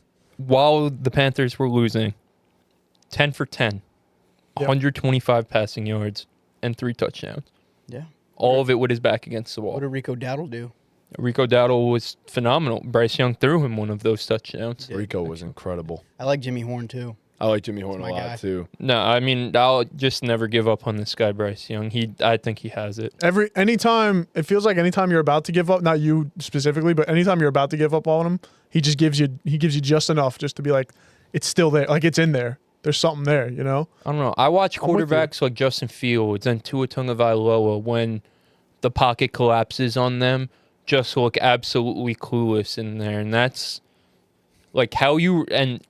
Even a guy like Daniel Jones, who you said is better than Bryce Young, he's playing better than him right now, 100%. Can't argue that. We've seen it with Daniel Jones, too. He's an example of this. When the pocket shrinks down, these guys also shrink and just are clueless out there. There's a specific number of guys who are able to, I keep saying it, it's my favorite thing about Bryce Young, the stand and deliver thing. Franchise quarterbacks stand in a tough pocket and deliver balls and take hits. We saw Drake May do it a ton on Sunday night last week in his big breakout game that everyone crowned him a top 5 quarterback. Like, being able to stand in a tough pocket and not panic and just deliver a missile it's like important. It's super important. Bryce Young has that. So Yeah, I'm with you there. that's not the only trait that makes a franchise quarterback, but that's a very, Damn very important one. important one. It's one that not many have. Yeah. And also, when he doesn't stand and deliver, we've seen it before. He's able to play make and do things out of structure. Not to a level of Josh Allen or Patrick Mahomes, because he's not that level of an athlete, but he's able to get creative and play make. Like, he has it, man. I wanna his out of see the it. pocket play is really, really good. I Yeah. want to see it against the great defense. If he could do it against the great defense soon, I'm in. I mean, he I'm had ready to some go. last year against great defenses. He did, no, down the stretch of the season, he he's definitely flashed did. his whole career. It's just consistently stringing that together into multiple wins in a season. I mean, I know he's only on his 3rd year, but like He's doing it getting so to far, that- though. Yeah, no, Yeah. He is. So far this season, I feel like he's answered the call. I'm not at answering the call yet because, like, you still have a couple of bad losses in there. Like, I know you're not going to win every game, but not every game has to look that bad. The Cardinals game is a blemish. That can't happen. It's a big blemish on his season. Like, he played a great game, but we're not sitting here saying the Cowboys' pass defense, they're probably the worst in the league, if we're being honest. It's the worst defense in the league. No, 100%. But can't make the schedule. Like, if you want to take if you want to take away from him from his last 2 games being against the Dolphins and the Cowboys, like, I can't argue that. 2 of, if not the 2 worst defenses in the NFL. Yeah. What I will say though is those type of games and those types of matchups build momentum for the future. Yeah. He has something to build off of as he goes into those tougher matchups. Getting your top receiver 2 touchdowns in a game, his 2 first, is like huge. I think that's massive for them. Like I'm with you on the whole. Like, it's a win in the stat sheet and it's a moral victory in that, like, you need to get the ball rolling for sure. And like I said last week too, when we talked about Mr. Rico, like, shout out Rico for doing the thing, but like Dave Canales is cooking. My God. I mean, we said it a few weeks ago, like when we thought the season was over for them when they lost 2 interior offensive linemen. Like, it's over. They're down their 2 highest paid players on the roster, 2 offensive linemen, and they're still running the ball the way. And again, against horrible defenses, they're not going to run for 200 every game. Mm-hmm. But Dave Canales is in his fucking bag, and shit. I mean, we're seeing it with Daniel Jones. How the run game is. We've seen it 2 times in Daniel Jones' career. The one with the Giants when they made the playoffs, and this year with Jonathan Taylor. A run game it's always going to be the quarterback's best friend. And the way 100%. Dave Canales is cooking up that run game, it only helps Bryce Young. I'm very, very impressed. And the film is sick. Like, the stats aren't top tier stats, but the film is sick. Yeah. He moves me. He looks good. He's fun to watch. It's fun to root for too. I like root for Bryce Young. Yeah. All right. Ortiz texted me about Bryce Young last week when they went down 17 against. You got another team, bro. Here we go. It's coming. The Pick Aside guys were talking about this. Shout out them. When you root for a quarterback, in turn you have to root for wins are a quarterback set. So when you root for a quarterback, you in turn have to root for the team. It's true. I agree. You know what I mean? But last week when they went down 17 to the Dolphins, Ortiz texted me. He was like, I remember this one podcast I was watching pre-draft in 2023 said Bryce Young is a bust-proof prospect. I'm pretty sure his name was Chris O'Brien, and I'm pretty sure the 4 other guys on the podcast agreed with him.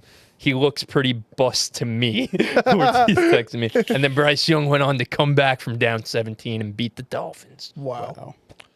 Ortiz did it. He sparked the... He's the reason Bryce Young saved Bryce Young's career, bro. Shout out Ortiz.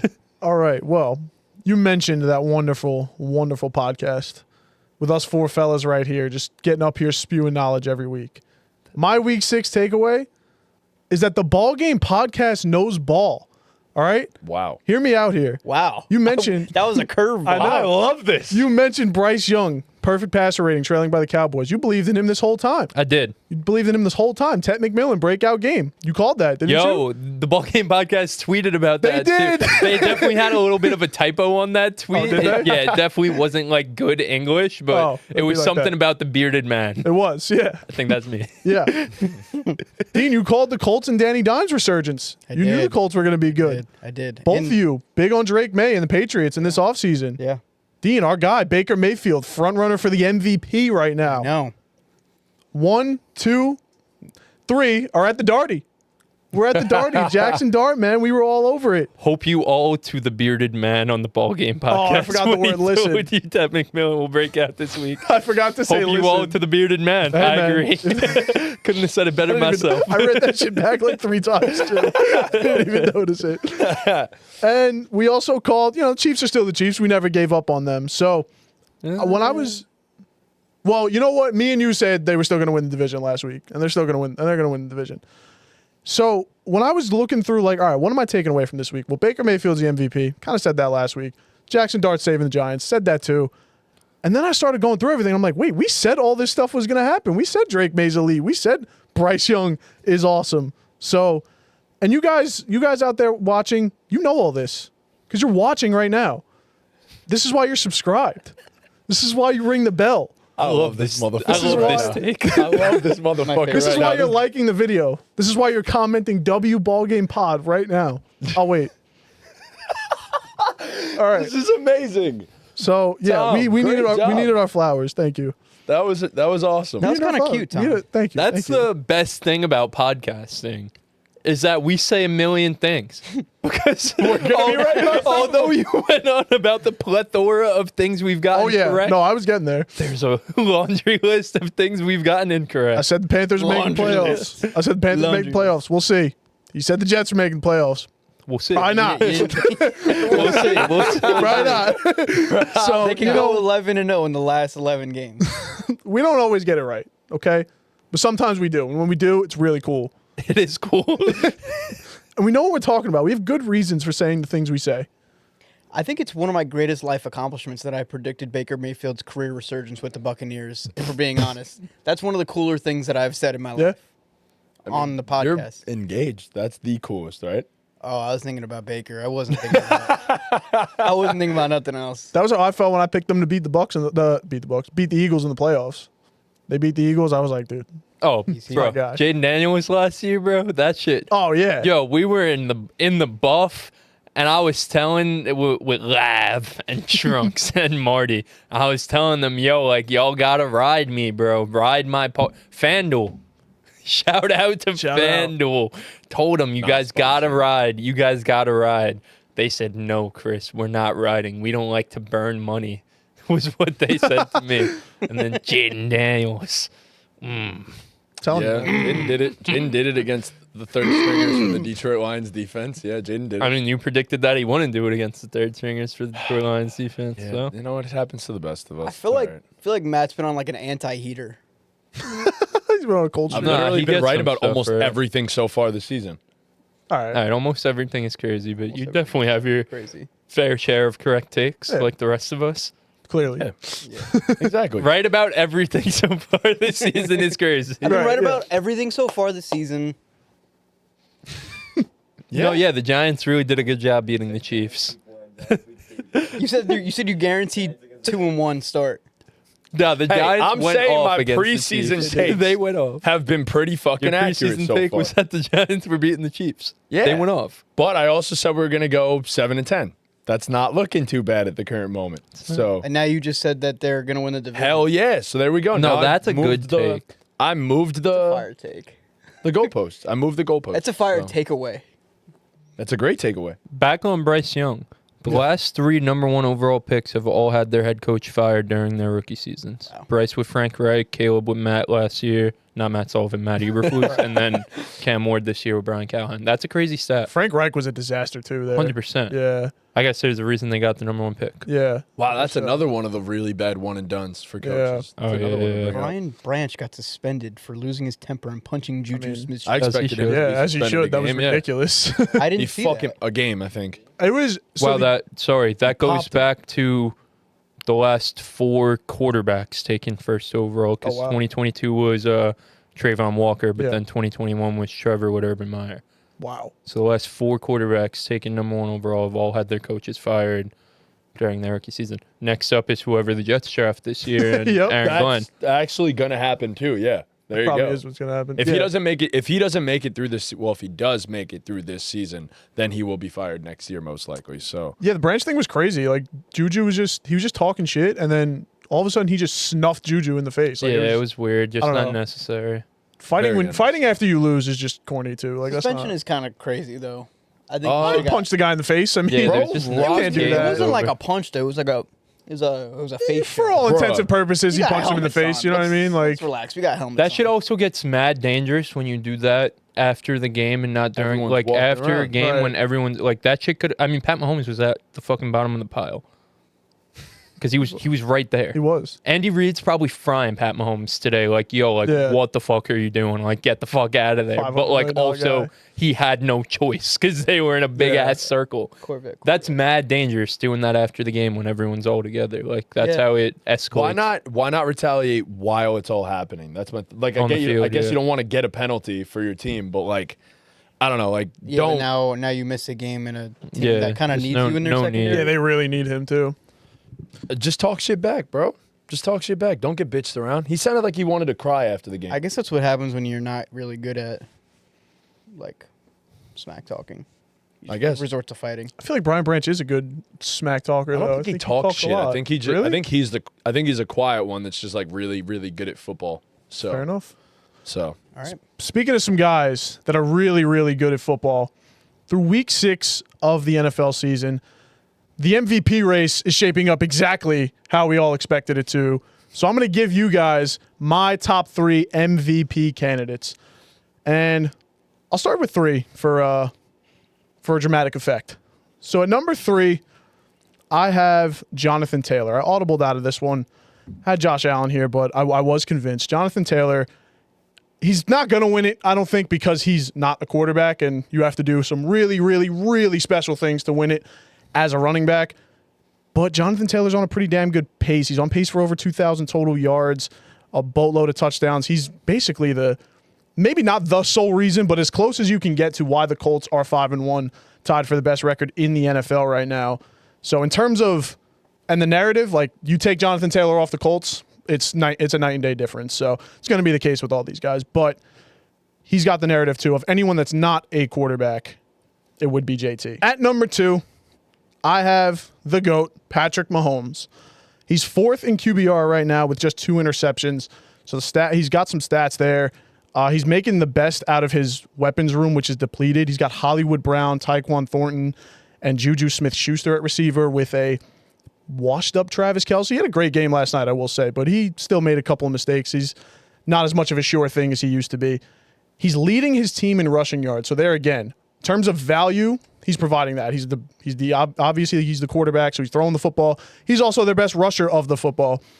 So with limited receiving options, he's basically single-handedly willing this team. Their defense has been underperforming too as well this year.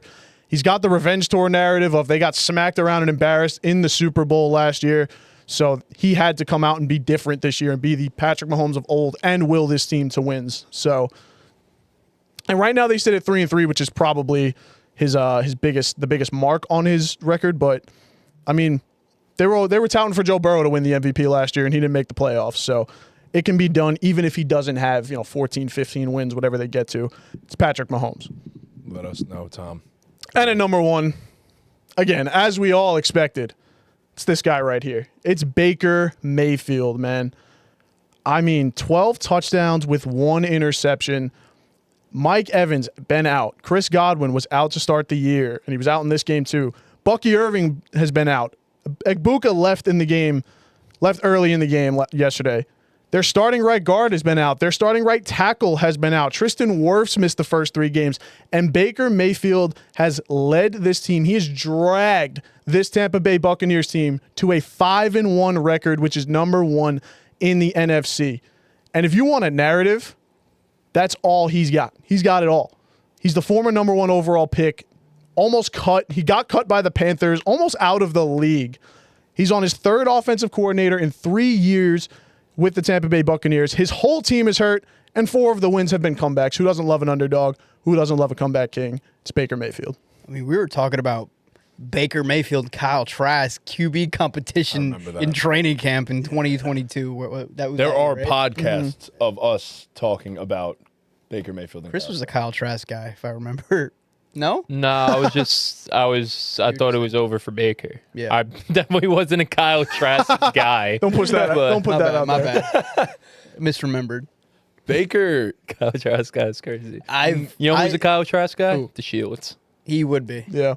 Baker might have had the 2 best plays of the season back to back. What was it, 3rd and 20? Third and 14. 3rd and 14, whatever it was. Breaks 1 sack, breaks another tackle, runs, dives, and stretches all the way out to make sure he gets a first down. Then the very next play, I thought there was no shot Tez Johnson was catching that ball. Reaches out and with his fingertips on a deep ball, catches it. It was, I don't know if I've ever seen 2 plays back to back like that from a quarterback. And I was just like, this is amazing. This is the Baker Mayfield experience. And honestly, in that moment, I just said, he's the MVP. You have to hand it to him. Did you see Tej Johnson after the game? He was like, yeah, when I caught that, I did a backflip, and they were chanting MVP, MVP. So I looked at Shep. I said, yo, I haven't done anything all year. They're calling me the MVP. He goes, bro, they're talking to Baker. Did you you also see Baker was talking about his flip? He was like, yeah, if I weighed 142, I'd be able to fly too. He said, I haven't weighed 142 since I was in middle school. He's so cool because he's such a shit talker at the quarterback position too, and it's just like he gives zero fucks. He gives zero fucks, and he's the common football fan's favorite player, honestly. So I don't know. The only thing I would change about my list, and I'm sorry to Jonathan Taylor, he wouldn't even be on it. My third one would be Sam Darnold. It's ridiculous. Sam Darnold? Yes.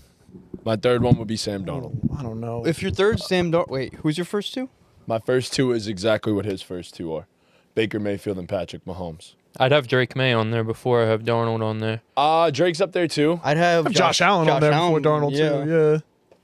Yeah. I disagree with that. So it's Why tough. that face over Josh Allen? It's tough right now as we sit here and they're going to be seeing this. Right. Josh Allen could go for 500 yards tonight and be the MVP. So that's what I'm kind of like. So I kept him off of mine. So I was My thinking list. about that. I did put him on. I put him on and then I took him Yeah. off. I was like, what if he has a disaster class tonight? Agreed, I yeah. don't. So this is pre Monday Night Football. He's probably top. He's top You're three. seeing this after we talked I about think it. he's but- the I don't think he's gonna have a disaster class. I have Probably him not. at 3. I have That's him at fine. 3 right now. I'd have him at 4. I have the same 3 guys as you, Tom. I just have them in a different order. I have Mahomes. I mean, it's all subjective. I have Mahomes at 4. I got Baker at 1. I think for all the reasons you're saying, he's been electric. They're winning, even with their being shorthanded at some positions on offense. JT second. I mean, leading the league in yards, touchdowns, averaging 5.2 a carry, leading the Colts to 5-1 start. Like, it's just insanity. And then I got Josh Allen, who still has great stats considering he's played one less game than the Baker Mayfield and Patrick Mahomes so far. So. Yeah, no, I have the same 4 guys. I have Josh Allen at 4 right now just because we haven't seen his Week 6 game yet. But, to me, him and Mahomes are basically interchangeable. I have Mahomes at 3. I have Baker at 2. The MVP right now is Jonathan Taylor. It's indisputable for me. I said it last week, and then this past week he had another 100-yard game and added another touchdown. This is what stands out. This is Jonathan Taylor's pace for an entire season through 6 weeks. 1,700 rushing yards, 20 rushing touchdowns. He's at, 5 point, whatever a carry. 56 catches, 417 receiving yards, and 3 receiving touchdowns. The receiving touchdowns, pacing it out too, is kind of tough because he only has 1 through 6 weeks, but then he could have 2 in the next 2 weeks, and then the pace goes up significantly. He's on pace for 23 total touchdowns. The only running backs in the last 2 decades who have done that. Sean Alexander. What did Sean Alexander do when he did that? won the MVP. Won the MVP. The other one, any guesses? Adrian Peterson? No. No idea. Barry Sanders? No. Eric Henry? The last 2 decades. Oh. No. No. Sean Alexander won MVP. The other guy who's gotten 23 total touchdowns also. One MVP. So who would that be? All right. Tell us. Danian Tomlinson in well, 2006. Hello. So, we were 5. We were 5. It's all right. no, yeah, that's what I said to the guy on YouTube. Yeah, I saw that. That's 5 years old. And he said so. But, no, I mean, if Jonathan Taylor maintains this pace, the history says he's going to win the MVP. Listen, Baker's phenomenal. What he's done despite them losing guys every single week, it seems like, is phenomenal. I just think what Jonathan Taylor's doing right now, it's like Saquon had a great running back season last year. Saquon played on by far the best team in the NFL and a team that allowed him to do so. Jonathan Taylor is the team. Jonathan Taylor is what's allowing the team to do so. Listen, the Colts are playing great. Daniel Jones, balling. Offensive line, balling. Shane Steichen, balling. Jonathan Taylor is the single engine that makes this thing go. To me, he's been the best player in football. He's been the most valuable. I said it last week, and he had another great game, so I have no choice but to not change my stance going into this week. Yeah, I mean, you didn't even mention he's on pace for 2,125 yards, 2,125 yards. I mean, going absolutely insane. I just think it's really, really hard for a running back to win the MVP. It is, but He's on pace to do it. Yeah. right, if we pace this out, I mean, honestly, if everything paces out to what we know through 6 weeks, paces for 18 weeks, this is going to be one of the all-time MVP races between Baker Mayfield and Jonathan Taylor, honestly. Because, I mean, both of them, not only are they having insane statistical seasons, but they have their teams as first in their respective conferences, which matter. Like, if this maintains, honestly, it's a coin flip. I don't think it's Jonathan Taylor single-handedly. Like, they both have great cases, but what JT's doing right now is special. So I'd go JT. I think JT's been great, but my basis against him is the fact that I witnessed 2 running back seasons last year that were better than this. And I don't feel like he should be winning MVP. I mean, Daniel Jones has turned the Colts team around as a whole as well. It's different, though. It's different because of, like, the impact on the team. Like, sure, if you want to say Derrick Henry and Saquon pace was better statistically, Lamar Jackson's pace last year was better statistically than Baker. Lamar didn't win the MVP, if we're going to use that argument. Sure, I guess, but Jonathan Taylor there isn't another quarterback that has done, and you could say Lamar was great, but it's also the narrative matters, and Baker Mayfield has single-handedly driven his team to every single win that he's gotten so far. That's exactly what Jonathan Taylor's done as well.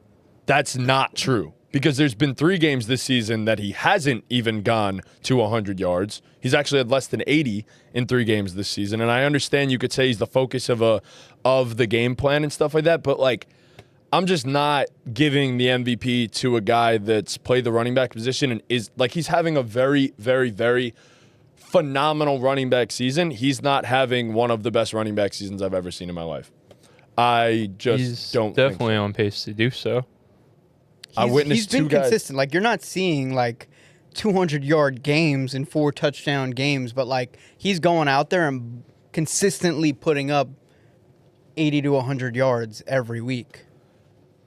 I don't know. There's 3 games that he hasn't scored a touchdown. There's 3 games that he's been sub 80 rushing yards. Like, I don't know. Like, you can't, there's just no shot for me that I'm going to give that guy the MVP over any of the quarterbacks that are the driving force and will forever have more of an impact than a running back on a team.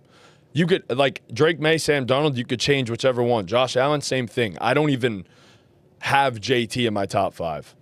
I think that's wrong. I don't. I do, yeah. I mean, it's tough because I also think, like, if Christian McCaffrey didn't get the award in 2023, I don't think Jonathan Taylor will get it this year. I don't think Jonathan Taylor will get it just because he's not a quarterback. I agree. That's just how that works. Thus far, though, like, there just aren't 4 other guys. I agree. I do. I disagree. I think Sam Darnold has not been more valuable to his team than Jonathan Taylor. No fucking shot. No. objectively just false. Objectively, you're false. But no, because Sam Darnold is the quarterback of a team that is 4-2 and has put up ridiculous numbers. So it's just a quarterback argument, which is what it is.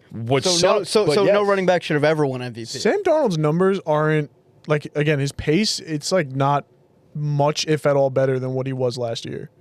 It is better than what it was last year. It's He's on pace to throw like it's like 100 more yards. He has a 71 completion percentage. He's on pace to throw about 4,300 yards, 33 touchdowns, and about 8 picks. It's not an MVP season.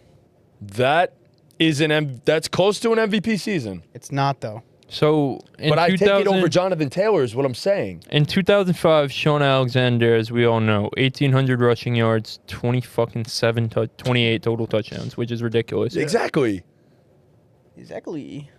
what? 28 I didn't finish touchdowns. my point.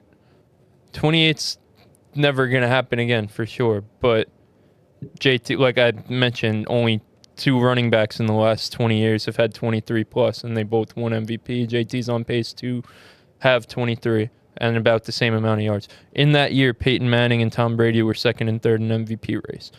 Peyton had about 3,800 yards, 28 tugs to 10 interceptions. Should Should Peyton have won that MVP?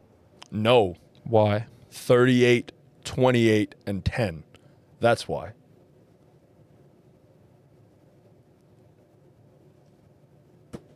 Quite simple. Yeah. That's not no, I don't think that's they should. not enough of a statistical case for me. That is a down quarterback season. No wonder Sean Alexander won it. He put up a historical running back season, and it was a down quarterback season. So therefore, yes, you put up 27 touchdowns in a year where quarterbacks aren't putting up crazy numbers. Yeah, I'm gonna give. The I'm only gonna give it to him. quarterback that's really like Sam Darnold isn't putting up crazy quarterback numbers. He's putting up very good quarterback numbers. Sure. For a team that is 4-2 right now. No, he's definitely having a great season. He's not. Jonathan Taylor is putting up historical running back numbers. He's on pace to have an all-time running back season. And we've witnessed 3 in the last 4 years that have been better than Jonathan Taylor's season. That's all I'm I saying. mean, we're 6 games in. It's like, you know, Pacing, even for pacing. Christian McCaffrey is the only guy recently, even Saquon, maybe last year. Those are the 2 that I would say definitely could have made a case for them to win MVP. And they didn't win it. They had better seasons than Jonathan yeah, Taylor. but you had guys like Lamar and Josh Allen putting up like god tier numbers. Baker Mayfield is Baker's putting up 5 god-tier numbers. Baker, like, if you want to say Baker, I'm okay. Patrick Mahomes has had a phenomenal season so far as well. That's another one. And I have Pat Mahomes right under JT. I think it's a toss. I'm definitely not putting Sam Darnold. No. Yeah, that's In where you there like I over said, JT. Mahomes and Allen. They're also 5. The Colts are also 5-1 in Right. first place in the 8. Like, you want to talk about Daniel narrative. Jones has great numbers. Like, Daniel Jones has played great football for So them. but Daniel Jones should be higher in the MVP race than JT. Not saying that. So what are you but- saying? I'm not saying that, but I'm just saying that Daniel Jones has been phenomenal for the Colts, and there's a reason that Jonathan Taylor is having the best season of his Okay, career. oh with my a good God. quarterback To be play. fun- Oh my 5-1, God! you need, wait, like- wait. Hold on. Sorry. Hold on. I'm putting the iPad down. So you're wait. Great so, quarterback play doesn't help a running back. So who's helping who more? Is why I'm putting the iPad down. Is Daniel Jones being helped out more by Jonathan Taylor, or Jonathan Taylor's being Daniel helped? Jones is being helped out more by Shane Steichen in a functioning offensive system. That's what Than it he is. is Jonathan Taylor. Yes. You're just wrong, bro. I don't know. We're not watching the same thing. Jonathan Taylor's been awesome. Don't get me wrong. But we're talking about MVP. We're not talking about just, wow, he's had a really great running back season. No, you're I'm not- competing against quarterbacks Yeah, that are but the he's like actively elevating the Colts team to a 5-1 record, which is their best start in decades. Who's been more valuable to the Colts this Who year? was the addition to the Colts this year? Bro, we're not. Okay, but But I'm just saying, like, no, but I'm just saying. But Competent quarterback play changes like, everything. Right. Which is why there's levels You to can't be this. 5-1 with Anthony Richardson at quarterback, obviously. And We Jonathan also saw Taylor will never be able to have the season that he's having unless you have great quarterback So who's play. more valuable to the Colts, Jonathan Taylor or Daniel Jones? Daniel Jones. All right, bro. Yeah, Daniel it's- Jones is more What's the valuable next to the topic? Colts. That's just not a Losing bad there. take. It is. Because why It's the does worst Daniel Jones take. show up to Indy and now all of a sudden they're a good football team? A very good football team. A team that someone next to me wants to say is a Super Bowl contender. Because I promise you, you get worse quarterback play, average quarterback play, and we're not saying that about them. We're not. Okay, Danny's and if having you a great get year. average running back play, it's the same fucking story. What are we talking about? That's just not true. Watch the fucking games. What do you mean that's not true? I literally He's have having watched one the of the games. best fucking running back seasons ever is what he's on pace for. What do you mean? If you put an average running back there, if you put fucking Chuba Hubbard back there, they're not 5-1. What do you mean, bro? They're a 4-2 football team. No, the fuck they're not. No, the fuck they're not. They're a 4-2. Jonathan Taylor allows Daniel Jones to do what he's doing. The run game allows Daniel Jones to do what he's doing. It Stop, works bro. together. It works together. Yes, it does work together. 100%. I agree. Jonathan Taylor is the engine that makes it go. Watch the games. He's averaging fucking 100 rushing yards a game. What are you talking about? He changed their franchise. Daniel Jones going there changed everything. It's You're that simple. glazing, bro, I'm because not he played glazing. for the Giants. You're delusional. I'm not glazing. I'm saying it because quarterback is just a much more valuable position than running back. So in the end, no, I don't have a running back in my top I five agree for with MVP. I agree with that.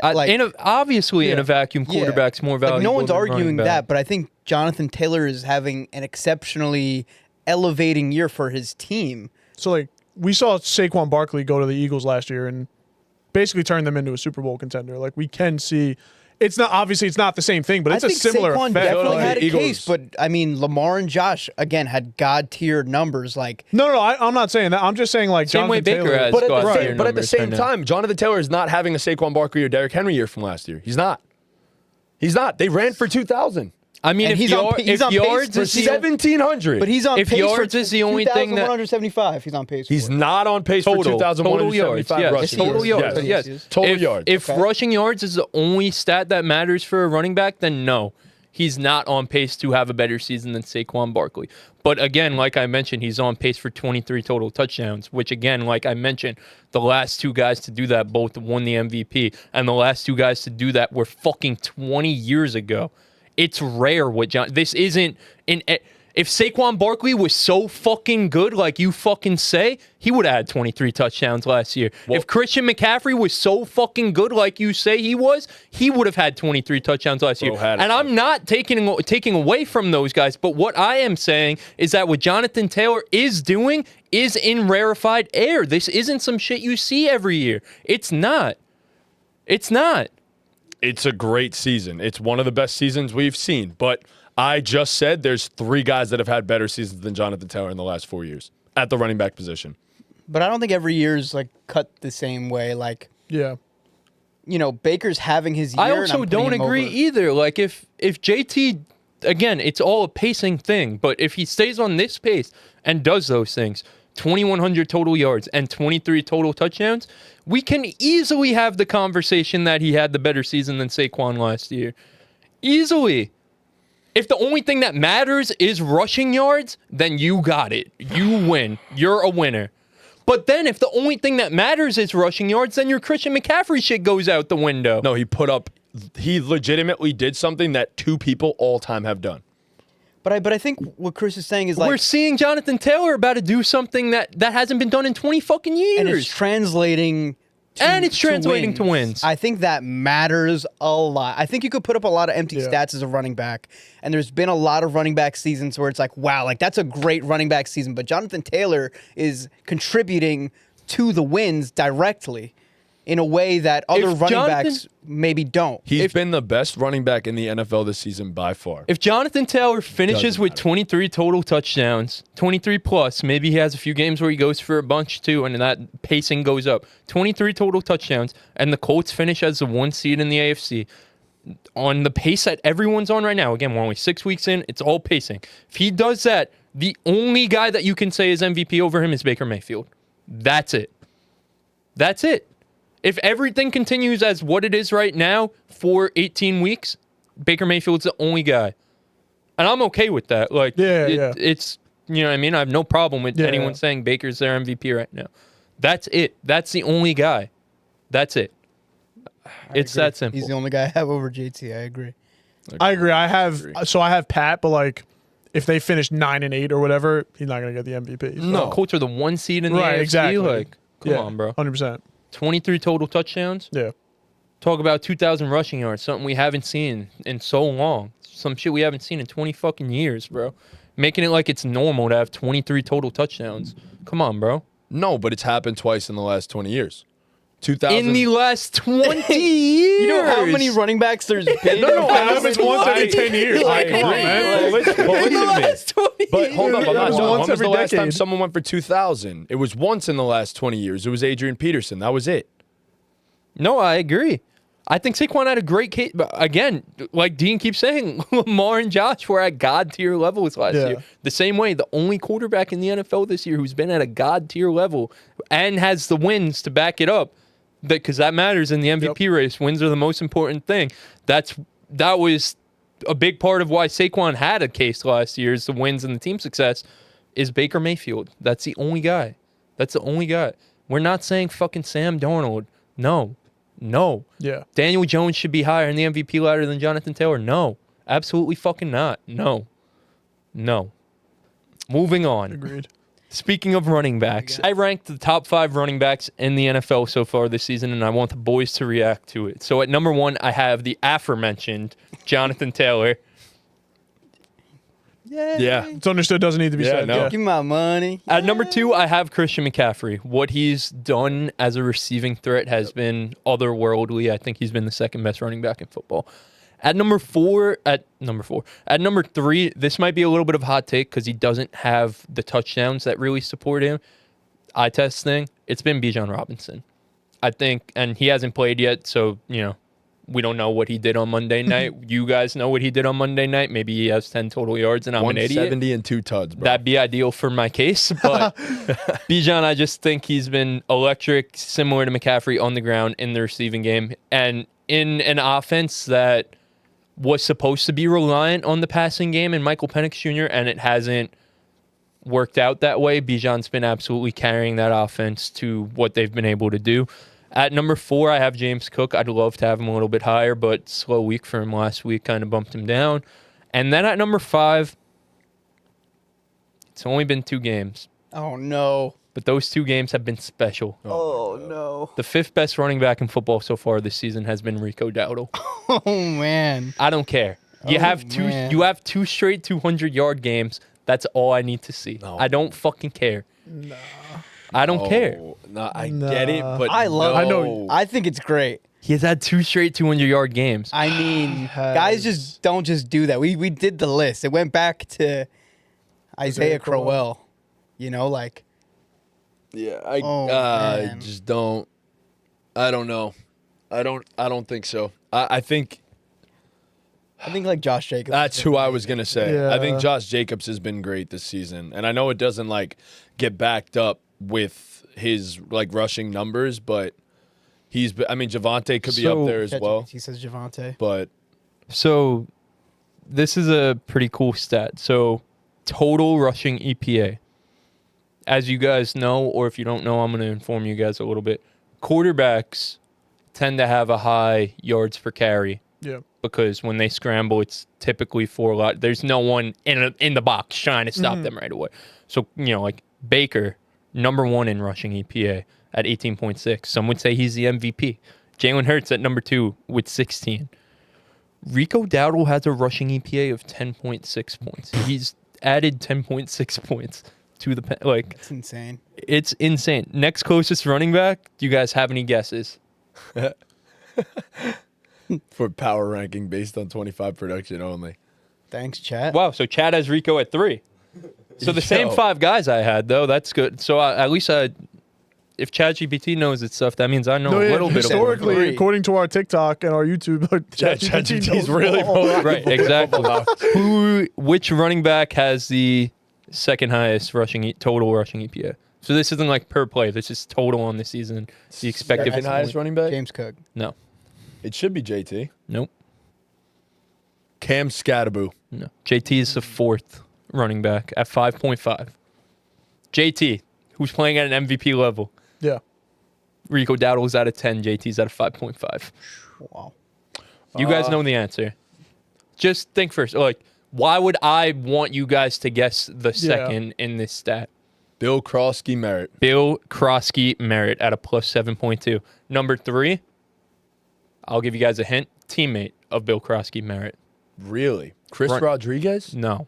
Jeremy McNichols. Jeremy Jeremy McNichols at a plus 5.8. Holy Shout shit. out Jeremy McNichols, bro. So, and EPA isn't like the end-all, be-all, but Rico Dowdle having a rush EPA in the same range as scrambling quarterbacks is, it's god tier. It's insane. I mean, he's I- 3rd in the NFL in rushing yards. Played 2 full games. That's what I'm saying. Honestly, yeah, maybe you do I know have it's only a something 2-game sample, but that 2-game sample is comparable to basically every single running back not named Jonathan Taylor's 6-game sample. It's 2 games against the 2 worst rushing defenses, but Do they give him that lead back job? They have to. You yeah. don't have much of a choice. It kind of sucks. Not sucks that you paid Chuba because he's good, but It's not. I mean, they're sucks going for to Chuba. split. if you have Yeah. both, that's a problem. I mean, if you have Chuba, that's a problem because you're now falling into a split backfield. You on a given week, you have no idea who to start. what if you're the Panthers and you just know Rico's gonna run this ball better? Then you should be playing Rico, and they will. Yeah. That it will be that simple. But I don't know, man. accurate list, I think I'd add Josh Jacobs in there somewhere. Yeah. I think Jacobs has been awesome this year, especially in the receiving game too. No, he's been great, but Rico had no Rico's- money and he done lost his job, and then he had no choice but to Jug and Rob. So It's true. Facts. He robbed Chuba's job. Yeah. exactly. Moving into fantasy football, you have to be selling these players before it's too late. I'm going to kick it off with Bryce Hall. He's been super inconsistent this season with a ceiling that is just not enough to justify where you drafted him. His floor is pretty low, too. He's at 5 points twice. He's had a 9-point game, a 16, 16, and a 17. It's just not going to do it for me. No touchdowns on the year. Didn't have a single target or catch last week. I know it was a rough week for the Jets, obviously. But, you know, he's not doing you any favors with how high you've probably drafted Bryce. I went on Flock Fantasy, and I took a gander at where they have their rankings. And there's a bunch of guys that are ranked after Bryce that I would prefer over Bryce. So if you're going to be trading him, there's guys like BTJ, Waddle, Ja'Cory Krosky Merritt, our guy Bill, Omarion Hampton, A.J. Brown, J.K. Dobbins, Zay Flowers. I'm taking all those guys over Bryce Hall right now. Yes, I don't know why your eyes are like that. Bryce Hall is not putting up the numbers that you want to be putting up. What? No, what is the tweet that just came out before that you said from this guy? Free 20. So, my point with that is I think it's pretty tough for a running back to get traded mid-season and put up production like you want him to put up. I think any player, any NFL player to be traded mid-season, it's a rough go-around, especially in fantasy, for them to get consistent production.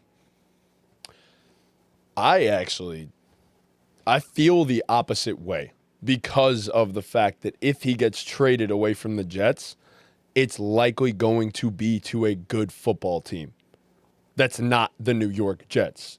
So I think, like, if anything, I think now might be the best of times to potentially go trade for a Bryce Hall because it won't cost too much, in my personal opinion. Fully disagree. That's how I feel, because if he ends up getting traded, he's going to get traded into a solid location and will be involved, because that means they're going out of their way to go get him. If he doesn't get traded, he doesn't get traded, but you're not paying, I don't think at least, a premium price to go get Bryce Hall anymore. I think people are kind of over the situation. I think they see the situation. I think now more than ever, it's probably the right time to go get him. And it's a good time to sell to idiots like you, Okay. for being honest. Well, I'm not going to overpay for the guy, but I'm gonna go get him if I have the opportunity to do so. I'm just saying the guys that are in his range, I'm preferring those guys over him. Do you agree or you don't agree?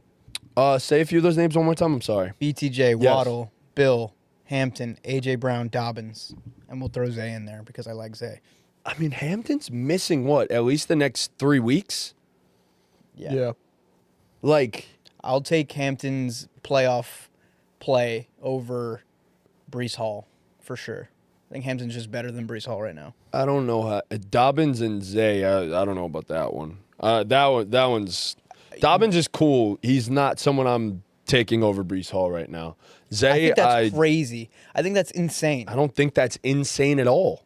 Dobbins actually has like real touchdown upside, like could score. Bryce Hall actually just never scores. I think that's ridiculous to say that he's actually just ahead of Bryce Hall and more consistent than Bryce Hall week in, week out. I know. On a better team. I don't think there's. And he's been a better runner. I don't think there's any. First of all, I got a couple reasons why I feel this way. Tyrod Taylor is likely going to start at some point or another. They can't roll Justin Fields the entire season, and you don't just tweet free 20 and then not get fucking traded. So the game that Tyrod started, Like, you don't. That's not so happening. the game Tyrod started. You want to hear this? 9 for 21. That worked out really Still well. had their best offensive output. That worked out really, really good for Bryce. Still had their best offensive output. Like, regardless, I'm just saying, like, if Bryce gets traded, then the upside is a top 12 to 15 running back in fantasy football for the rest of the I season. think that's so silly. I just fully disagree with that. If he gets traded, you don't think he's that good? I think that's so dependent on who he gets Right. traded to. Probably a contender, sure. I mean, how many contenders don't have running backs other than the Chiefs? I mean, Is Brees Hall really getting goal line carries over Kareem Hunt? Probably not. They love Kareem Hunt. Yeah, they love do, Kareem they do. Hunt. But at the same, I don't know. I think there's a world where not a world, the world that we're living in. Brees will not be a Jet come season's end. I So agree, but I don't think that necessarily helps him in fantasy. Bruh, it does it literally just gets him out of the Jets. But that helps, period. I don't agree. I think a lot of teams have running backs who've been running for them all year that are gonna get burned before Brees Hall. I think that other teams look at the talent and think I don't even know if a teams lot are gonna there. go out of their way to trade for Brees Hall It right ain't gonna cost much. But I don't, because then you have to then pay Brees Hall. Because if you trade a premium pick, then you have to pay for what you traded for. People aren't trading like. Right, I don't know not if the getting Brees Jets Hall are on a moving off rental. of Brees Hall for a 6th, you know? I think a team will give a 4th or a 5th. And then you have to pay him. You're just going to give away a 4th or 5th. Yeah. I'd rather have if I'm a contender, yes, I'll give away a 4th or a 5th round pick for an upgraded running back. Half a season Or of another a- dynamic player that I can add to my offense. But has he been dynamic? I don't give a fuck about a 4th or 5th round but he pick hasn't if it been helps dynamic. my contender. He's on the Jets But he hasn't been dynamic in like years. again. Even when they were on. like okay, he wasn't what he was before he had multiple injuries. I hate to put it this way, like we literally watched Saquon average 3.9 yards per carry for the Giants, go to the Eagles and average like 6. And you could, yes, Saquon's a different He's talent. not I going get to the that. Eagles, and the Chiefs aren't the Bro, same as you the guys Eagles. are the worst situation in all of football. Okay. I'd rather him get 50% of snaps I'm on not a talking contender about the Jets as like a personal. No, I know that, thing. but I'm I'm saying just this talking for a about Brees Hall Brees as a Hall fantasy. situation. He will be better in fantasy football just because he will be off your team and to a contender. I just don't agree. You're not getting the upside of Brees Hall that you drafted him for. No, but you're not trading what someone else drafted him for. You're not trading that to them. You're trading less than that to them. I'm saying a player of Brees Hall's caliber, or at least theoretically Brees Hall's caliber, you will never be able to get him cheaper in a redraft. It's worth And the I'm- upside shot. And I'm taking all those guys around him instead of Brees Hall. I just don't agree. Okay. I'm curious where you two land. It's tough because those guys that you mentioned all around him, can you actually trade Brees Hall for That's one how of they're those? ranked. That's. Okay. I'm just saying. Okay. Can you? Never mind. Sell Brees Hall. I don't know. Okay. I think I was just saying that's the way that. Someone No, will I'm accept aware it. that you said that that's how they're ranked. I was just like saying, in theory, like you mentioned Zay Flowers in there. I would rather have Zay Flowers than like if I'm the Zay Flowers guy, I'm not trading Zay Flowers for Brees Hall. Bill Krosky Merritt, I'm not trading Bill Krosky Merritt for Brees Hall. I'm not trading those guys to acquire Brees Hall. think I traded So point JK. being, his value's probably even like in theory, sure. If Fantasy Flock says that that's what his value is, then I guess that's what his value is, and there's no ifs, ands, or buts about it. But me thinking like logically, I don't even think that. I think his value is lower than that right now. So in terms of like selling him, you're probably not getting what you're looking for back. So like if I had Brees, I'm probably just hoping he gets traded. Right. Okay. He's I coming don't off a know bad if he game, has too. the upside. Like I don't agree that he has. I agree with what you're saying in terms of like I think his upside is capped even if he gets traded. His upside is obviously capped, being on the New York Jets. But in terms of trades, like I don't really know what you can get for him. So like if I had him, I'd probably just hold, honestly, and pray that he has a big week and then look to sell him Yeah, I after. think I Go agree try with to that. trade for Brees. Okay. So never mind. Don't sell Brees Hall. No, it's your That's not opinion. what I'm I'm just That is what saying. you're saying. You said you're gonna go trade for him. I'm going to trade for him. He's your No, sell. don't sell Brees Hall. You're right. Like I wouldn't go trade for him I because I'm trying to win games, and I Yeah. don't think Brees Hall is a guy who helps me win games. But also, if I had him, like I agree with Matt in terms of like I don't know if I could get a guy with the upside that Brees has if he is to get traded. What's the upside? 17.5 points Yeah. If on his he- best week. I mean, if he gets traded, like in theory, the trade like that we're all talking about, like we could let the cat out of the bag. It's to the Kansas Yes. City Chiefs.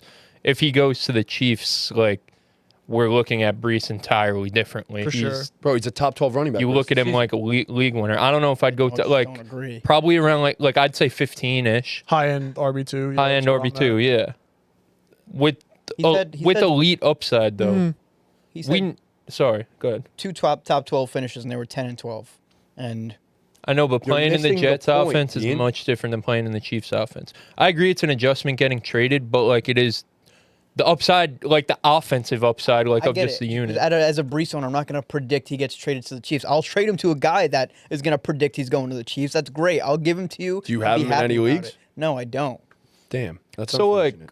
Like I agree though, like all the guys you said that Flock has ranked around him, I would trade Brees if I can get one of those guys. I just don't know how realistic it is. Like I'm thinking from the other side of it again. Yeah. As a Zay Flowers owner, like why would I trade Zay for Well, Brees there Hall? might be a guy like that who thinks in Matt's terms where like 100%. If you could Okay. do that, you do. I agree with Like, you. Like if- you do that. Because I would trade Brees for Dobbins straight up right now and be happy with it. That I headache's agree. off my team. If I was the J.K. Dobbins owner, I'd do the same thing. So that's what I'm saying. Okay, so that's the real like. Yeah, I'm on your side. I'd rather have J.K. Dobbins rest the season than Brees Hall. 100%. So, yeah, I'm on Fantasy Pros. I'm looking at their rankings. They have Brees Hall at 13 rest of season. So Yeah, like, it's crazy. I guess there are some truthers out there that, and especially if they think they're gonna get traded, like, Well, I think that's like overvaluing what Brees Hall No, I agree. is in his situation. And maybe they're taking into account the possibility he gets traded. But I'm not going to sit there and take those chances 100%. if I'm trying to win a fantasy league.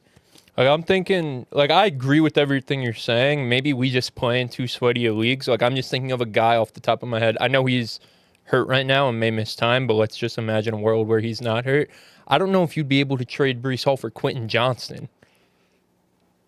You know what I mean? Like I would. I think you would be able to. you get would that trade done. Johnston for Brees Hall. Yeah. It depends on your roster construction. Yeah. If you've I don't hit think with, that like, injury helped If him. you drafted James Conner, Definitely if you not. drafted like these guys that are banged up, like you might Have to go out on Aaron a limb Jones, and yeah, trade something for like Brees that, yeah. Hall. yeah. If you're light at running back, why not? Right. You know, like if you're light there, like in Right. a BTB, for example. For me, my team construction was basically Team's zero. ass. It's not though. I'm literally What are like you- fourth in the league in points and 2 and 4. Wow. Here we go again, Mr. Good Every Record. year. It's bullshit. Oh my it's God, bro. bullshit. Every Who's, year. in Yeah. first, who's in first in BTB?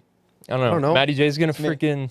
You've never won a fantasy title, and the same thing's gonna stand out. Not this true. season. I've won fantasy titles before. Yo, don't worry, bro. Matt's you gonna talking Matt's about? gonna tell Bardad league median, but not. I tell was just anyone. gonna say he's gonna push for league median. Get into the ball game league, bro.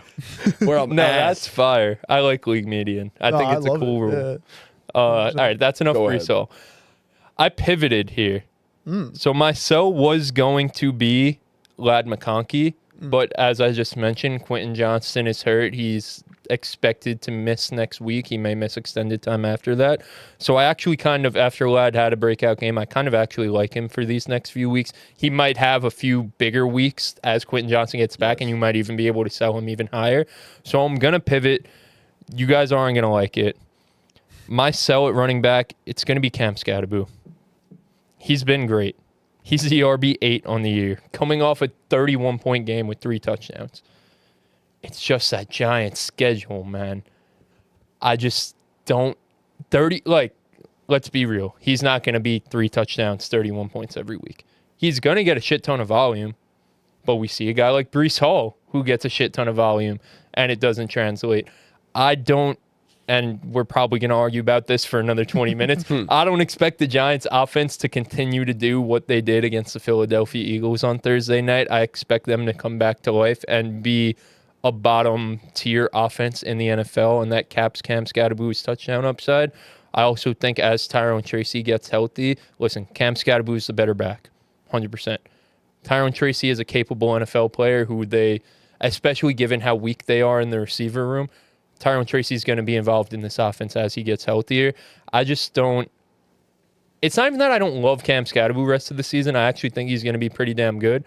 His value is just so fucking high right now after having 3 touchdowns. Like, I think you at least shop it. Like, Yeah. if you have Cam Scatterbo, you're at least listening to offers. Yeah, go for it. I agree because, like you said, his value is just at an all-time high. And if you're in like a more casual league, who doesn't want Cam Scatterbo on their fantasy team every week? You know what I mean? So you could definitely get someone to pay up for Cam. Like, listen, where it's dynasty, it's different. Yeah. We're in a league where we just saw Derrick Henry get traded for pennies on the dollar. If I could trade Cam Scatterbo and get Derrick Henry, I'm doing it. Yeah, your dynasty league. Right, That was it's the most ridiculous right. It's trade I've crazy ever seen in my life. trade. I So didn't see that. it was Derrick Henry and a second for Chase Brown. Yeah. I think they're about equivalent right now. Right. Basically. Right. Yeah, So it's nuts. yeah, it's not even like a I hate the Giants, I hate Cam Scatterbo thing. His value's just never going to be higher than it is right now. I think you'd be doing your team a disservice if you don't at least listen to offers. I He's agree. everybody's favorite player right now too. That's the Right. thing. That's what I'm Like saying, everybody yeah. wants Cam Scatterbo. Like I understand where you're coming from with how you feel about the Giants. I don't think that's true, obviously, as a Giant fan, but I would also agree that Cam Scatterbo is a very good sell because of how high his value is, though. Even like a Saquon. Like I'm giving Scatterbo plus a little something to go get Saquon. Yes. Yeah. If possible. 100%. You know what I mean? 100%. Like obviously you're not doing that 1-for-1, but I'm okay with giving Scatterbo and something to go get Saquon at probably his lowest value he'll ever be. You know what I Yes, mean? I completely agree. So Yeah. All right. My sell in fantasy football is going to be DK Metcalf of the Pittsburgh Steelers. DK's been solid this season. He's been fine. He's the wide receiver. I just had it here. I don't know why I 19. got rid of it. 19. Thank you. The wide receiver at 19. He scored touchdowns in 4 straight games. It's just not sustainable. And the Steelers are 30th in passing attempts on the season with 280. So they don't like to throw the ball a lot. And he probably has a decent floor because he's the number 1 receiver by a landslide of an offense. But I won't say a good offense. I won't say a bad offense, but an offense. But they love to run the ball. And like I said, he's just been scoring a lot. And if you take out the touchdowns, I mean, 4 for 95, solid. 5 for 126, great. 3 for 32, 3 for 20. We don't want that. He's averaging 6 targets a game, and he's 12th in points per game. So I think this is the definition of a sell high. He's scoring a bunch of touchdowns. Get him off your team while you can. it's tough with DK because he's just the only guy there. Yeah. You know, like what is And they definitely use him in the red zone. definitely use him in the red zone. He's Rodgers definitely is the best at those back shoulder fades, too. He's definitely shown to have the big play ability too. As a guy who is looking to sell him, what's something you'd be looking for in return? You don't even got to give us a player, just like a wide receiver. Nah, I'd like too, or- someone. Yeah, player I'm in the looking. range. Let's see. So I got DK and guys behind him. Like on Fantasy Pros, they have Javonte behind him for some reason. I would definitely, You'd trade DK rather- for Javonte? Yeah. Straight up, yeah. yeah, 100%. I think that's close. Yeah, really? I think I'd take Javonte. It's close, man. Yeah. DK, like, I'd have Javonte. I'd take I'd Javonte. lean Javonte, but again, that's like a running back receiver swap is all like team dependent. You know what True. I mean? I always think it's better to have more running backs, if possible, in a redraft because they're just so few and far between. But, Yeah, true. So that's why I would go Yeah. What about Keenan? DK. DK. Yeah, probably. And then above him, like Waddle.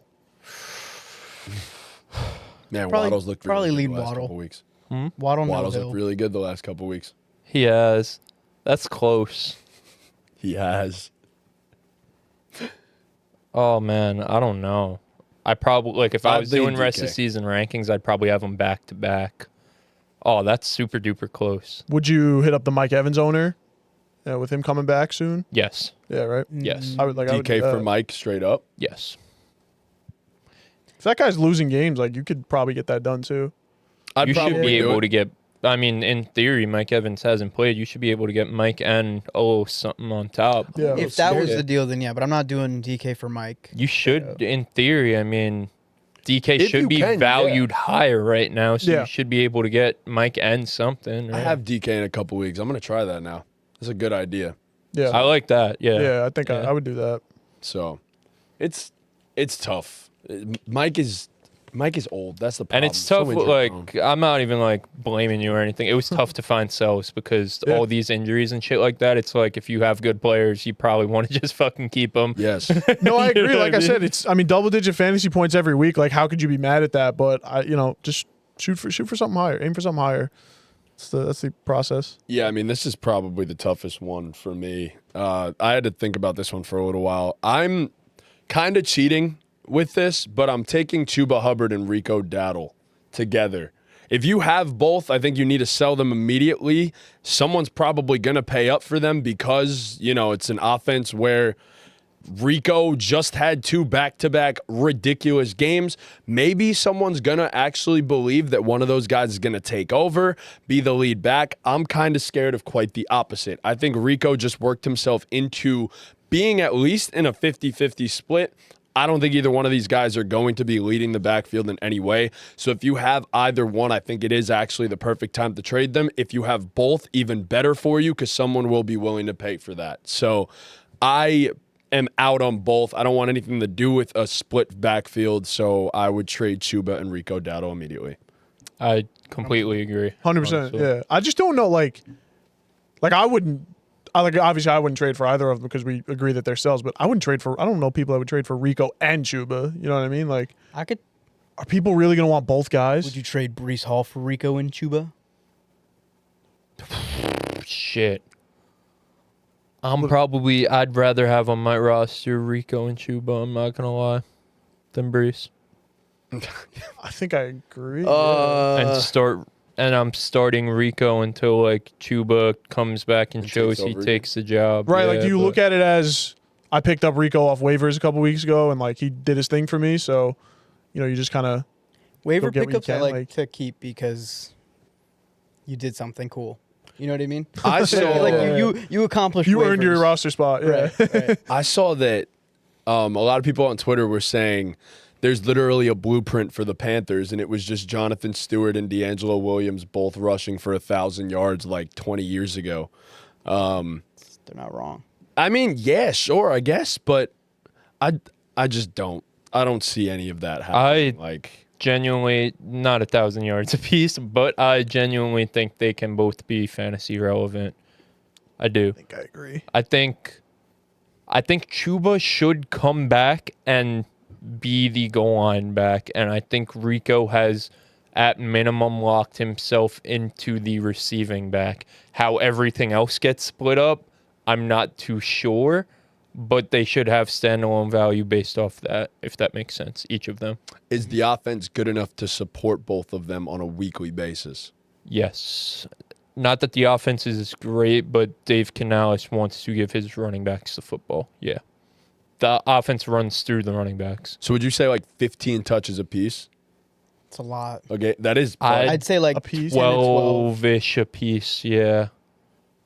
Yeah. Okay. I think they're both going to get there. I think, like genuinely, as great as Rico has been, and he's been phenomenal, had him as a top 5 running back, Chuba's too good to not give him the ball. And paid. And they paid him. Yeah. Right. And also, they don't have enough help in the receiving game. And also, even before Rico's been great, like, this is dating back to last year, this is a team that their identity is through the running backs and through the run game. So, yeah, I think both of them can be relevant. How happy you are with both of them being That's what relevant, I'm saying. they're like flex plays. You know what I mean? Yeah. I think so. It does not make me feel good. I don't know. So what, you package them together and go get a upper echelon running back? if you in theory? can. If someone's Who's willing the to guy? do that, like Right, like, can you get Derrick Henry done? If Like, I that's a could super go- buy If I low. could get, I'd give something with. I'm still super confident in Derrick I Henry. agree. Me once too, I Lamar completely comes back. agree. Like, if I could throw something with those two guys to get Derrick Henry, I do it. Same thing with Saquon, obviously, who's probably the best buy low in all of fantasy right now. You think they start 1-6 as a chance Derrick Henry gets traded? It's been floated around. Yeah. It's Seen that. been floated around. I don't. What if the Chiefs end up with Derrick? I don't Henry? think so. I just don't see it. I don't see it either. I don't think so. They were so damn successful last year. Like, I think they probably still believe they could right this ship. there's no shot they're trading him. Yeah. You're not getting think rid of so. a great player in the middle of Lamar's prime. It's just not. You're not doing I it. but like Derrick Bucky. Henry's like Bucky, if you could trade those guys and get Bucky right now before Yeah, he comes 100%. back, I do it. Yeah. Oh, yeah, yeah. I would do it. You can't get You're Hampton. not afraid of the fact that Bucky has two, like banged up, like he's really hurt. I mean, Well, you're he's trading a split backfield, so Bucky's been out, so I'm sure I think the Buccaneers feel confident enough in Rashad and Sean Tucker that To hold him out. when Bucky comes back, he'll be ready. You know what I'm saying? But not Like, too confident that those guys are going to eat into his workload when he comes right. back That's what I'm either. saying. When Too Bucky much, comes back, like it'll be the Bucky show. You know what I mean? They're at their best with Bucky Irving. You know what I mean? So Yeah. and he was great right before he got hurt. He was really turning up. He still sits at the running back 19 on the year after Yeah. missing the past 2 games. Yeah, Like, it's pretty crazy. he but- looks great too. Like yeah. And the offense could High-powered obviously offense, support right. him, right? So yeah, Bucky's definitely a guy. He should be back next week. I'm pretty sure he was like questionable-ish this week. So I don't know when their bye is. Like if their bye is coming up, maybe they hold him out again. But Nah, I got a minute. he should be back soon. If not this week, then next week he should be back. So You guys are giving me ideas because I have the two of them in a league together, so I'm gonna have to go float that. I'd out. definitely too. flip the two of them for Bucky, like Yeah? 100%. If it's there, do it. If you can. I would send that out. Saquon, Henry, Bucky. If you like, can manage, if Bucky maybe doesn't play this week, or maybe if he does play, he isn't I'd be 100%. 4 If and you 2. feel like you're okay, then yeah. Okay. Yeah. Or you gotta wait, do if that. Bucky gets ruled out, like you give it another week and do it next week. You know what I'm saying? Mm-hmm. It's Yeah. just tough with Rico because when if Chuba plays this week, then you don't you might have to sell Rico now if you're going to sell. You know Yeah, what I mean? no, for sure. Because Chuba was also like a little bit questionable last you gotta sell him now. 2 30-point games. I mean, week. Yeah. You Yeah. can't wait. Yeah. You cannot wait. It This is the needs like highest this he will is ever the be, window. ever. Yeah. Yeah. right. We actually unless got he comes out and puts a live third 30-point game. a live question for us. Milos just texted me and said, should I do this trade? Nico Collins, Omarion Hampton, and Travion Henderson for Gibbs. What side are... Okay, so he has Gibbs. Wait, Nico, Oh. Travion, and who? Yeah. You gotta. Milos has Gibbs. I mean, He'd if you get could Nico serve- Collins, Omarion I mean, Hampton, and Travion. Travion's yeah. not going in your lineup. Yeah. So, like, you have to be able to survive at running back without Hampton for a couple more So weeks. he just But, said like, my other back is Bucky. Yeah. Yeah, but like that backfield. that's of insane value. Hampton, Yeah. Bucky. I know. What's his Like- record? What's his record? What's the record? That I should that honestly might just just be call him. too much. There's one voice we don't want to That's a put good point. on a microphone. Granted, power of editing. Yeah, power of editing, right? That's fair, but yeah, Milos, he's not answering right now, so it's fine. But yeah, I asked him what's the record and you get who. But I'd do it if I'm on the yeah, it's just too much value to side miss of out on. Gibbs. I'd have to do it. But I think that's everything for us. Mm-hmm. Go sell all those guys. Yeah. And if you're me, go buy Brees Hall. Not So- for me. All right, well, thank you guys so much for watching. Please be sure to leave a like, subscribe, hit that notification bell, and follow us on all of our socials. We have some big things on the way. Keep an eye out. There's going to be some serious ball game content coming out soon. And don't take that the This wrong isn't way. serious ball game content. No, No, but we got even more serious ball game content coming. Even more. the most serious ball game content of all time is coming. Ooh, after the Ridiculously best serious. episode of Ball Game of all time. Right, Exactly. right. We're only getting better. And with that, Ball Ball game. game.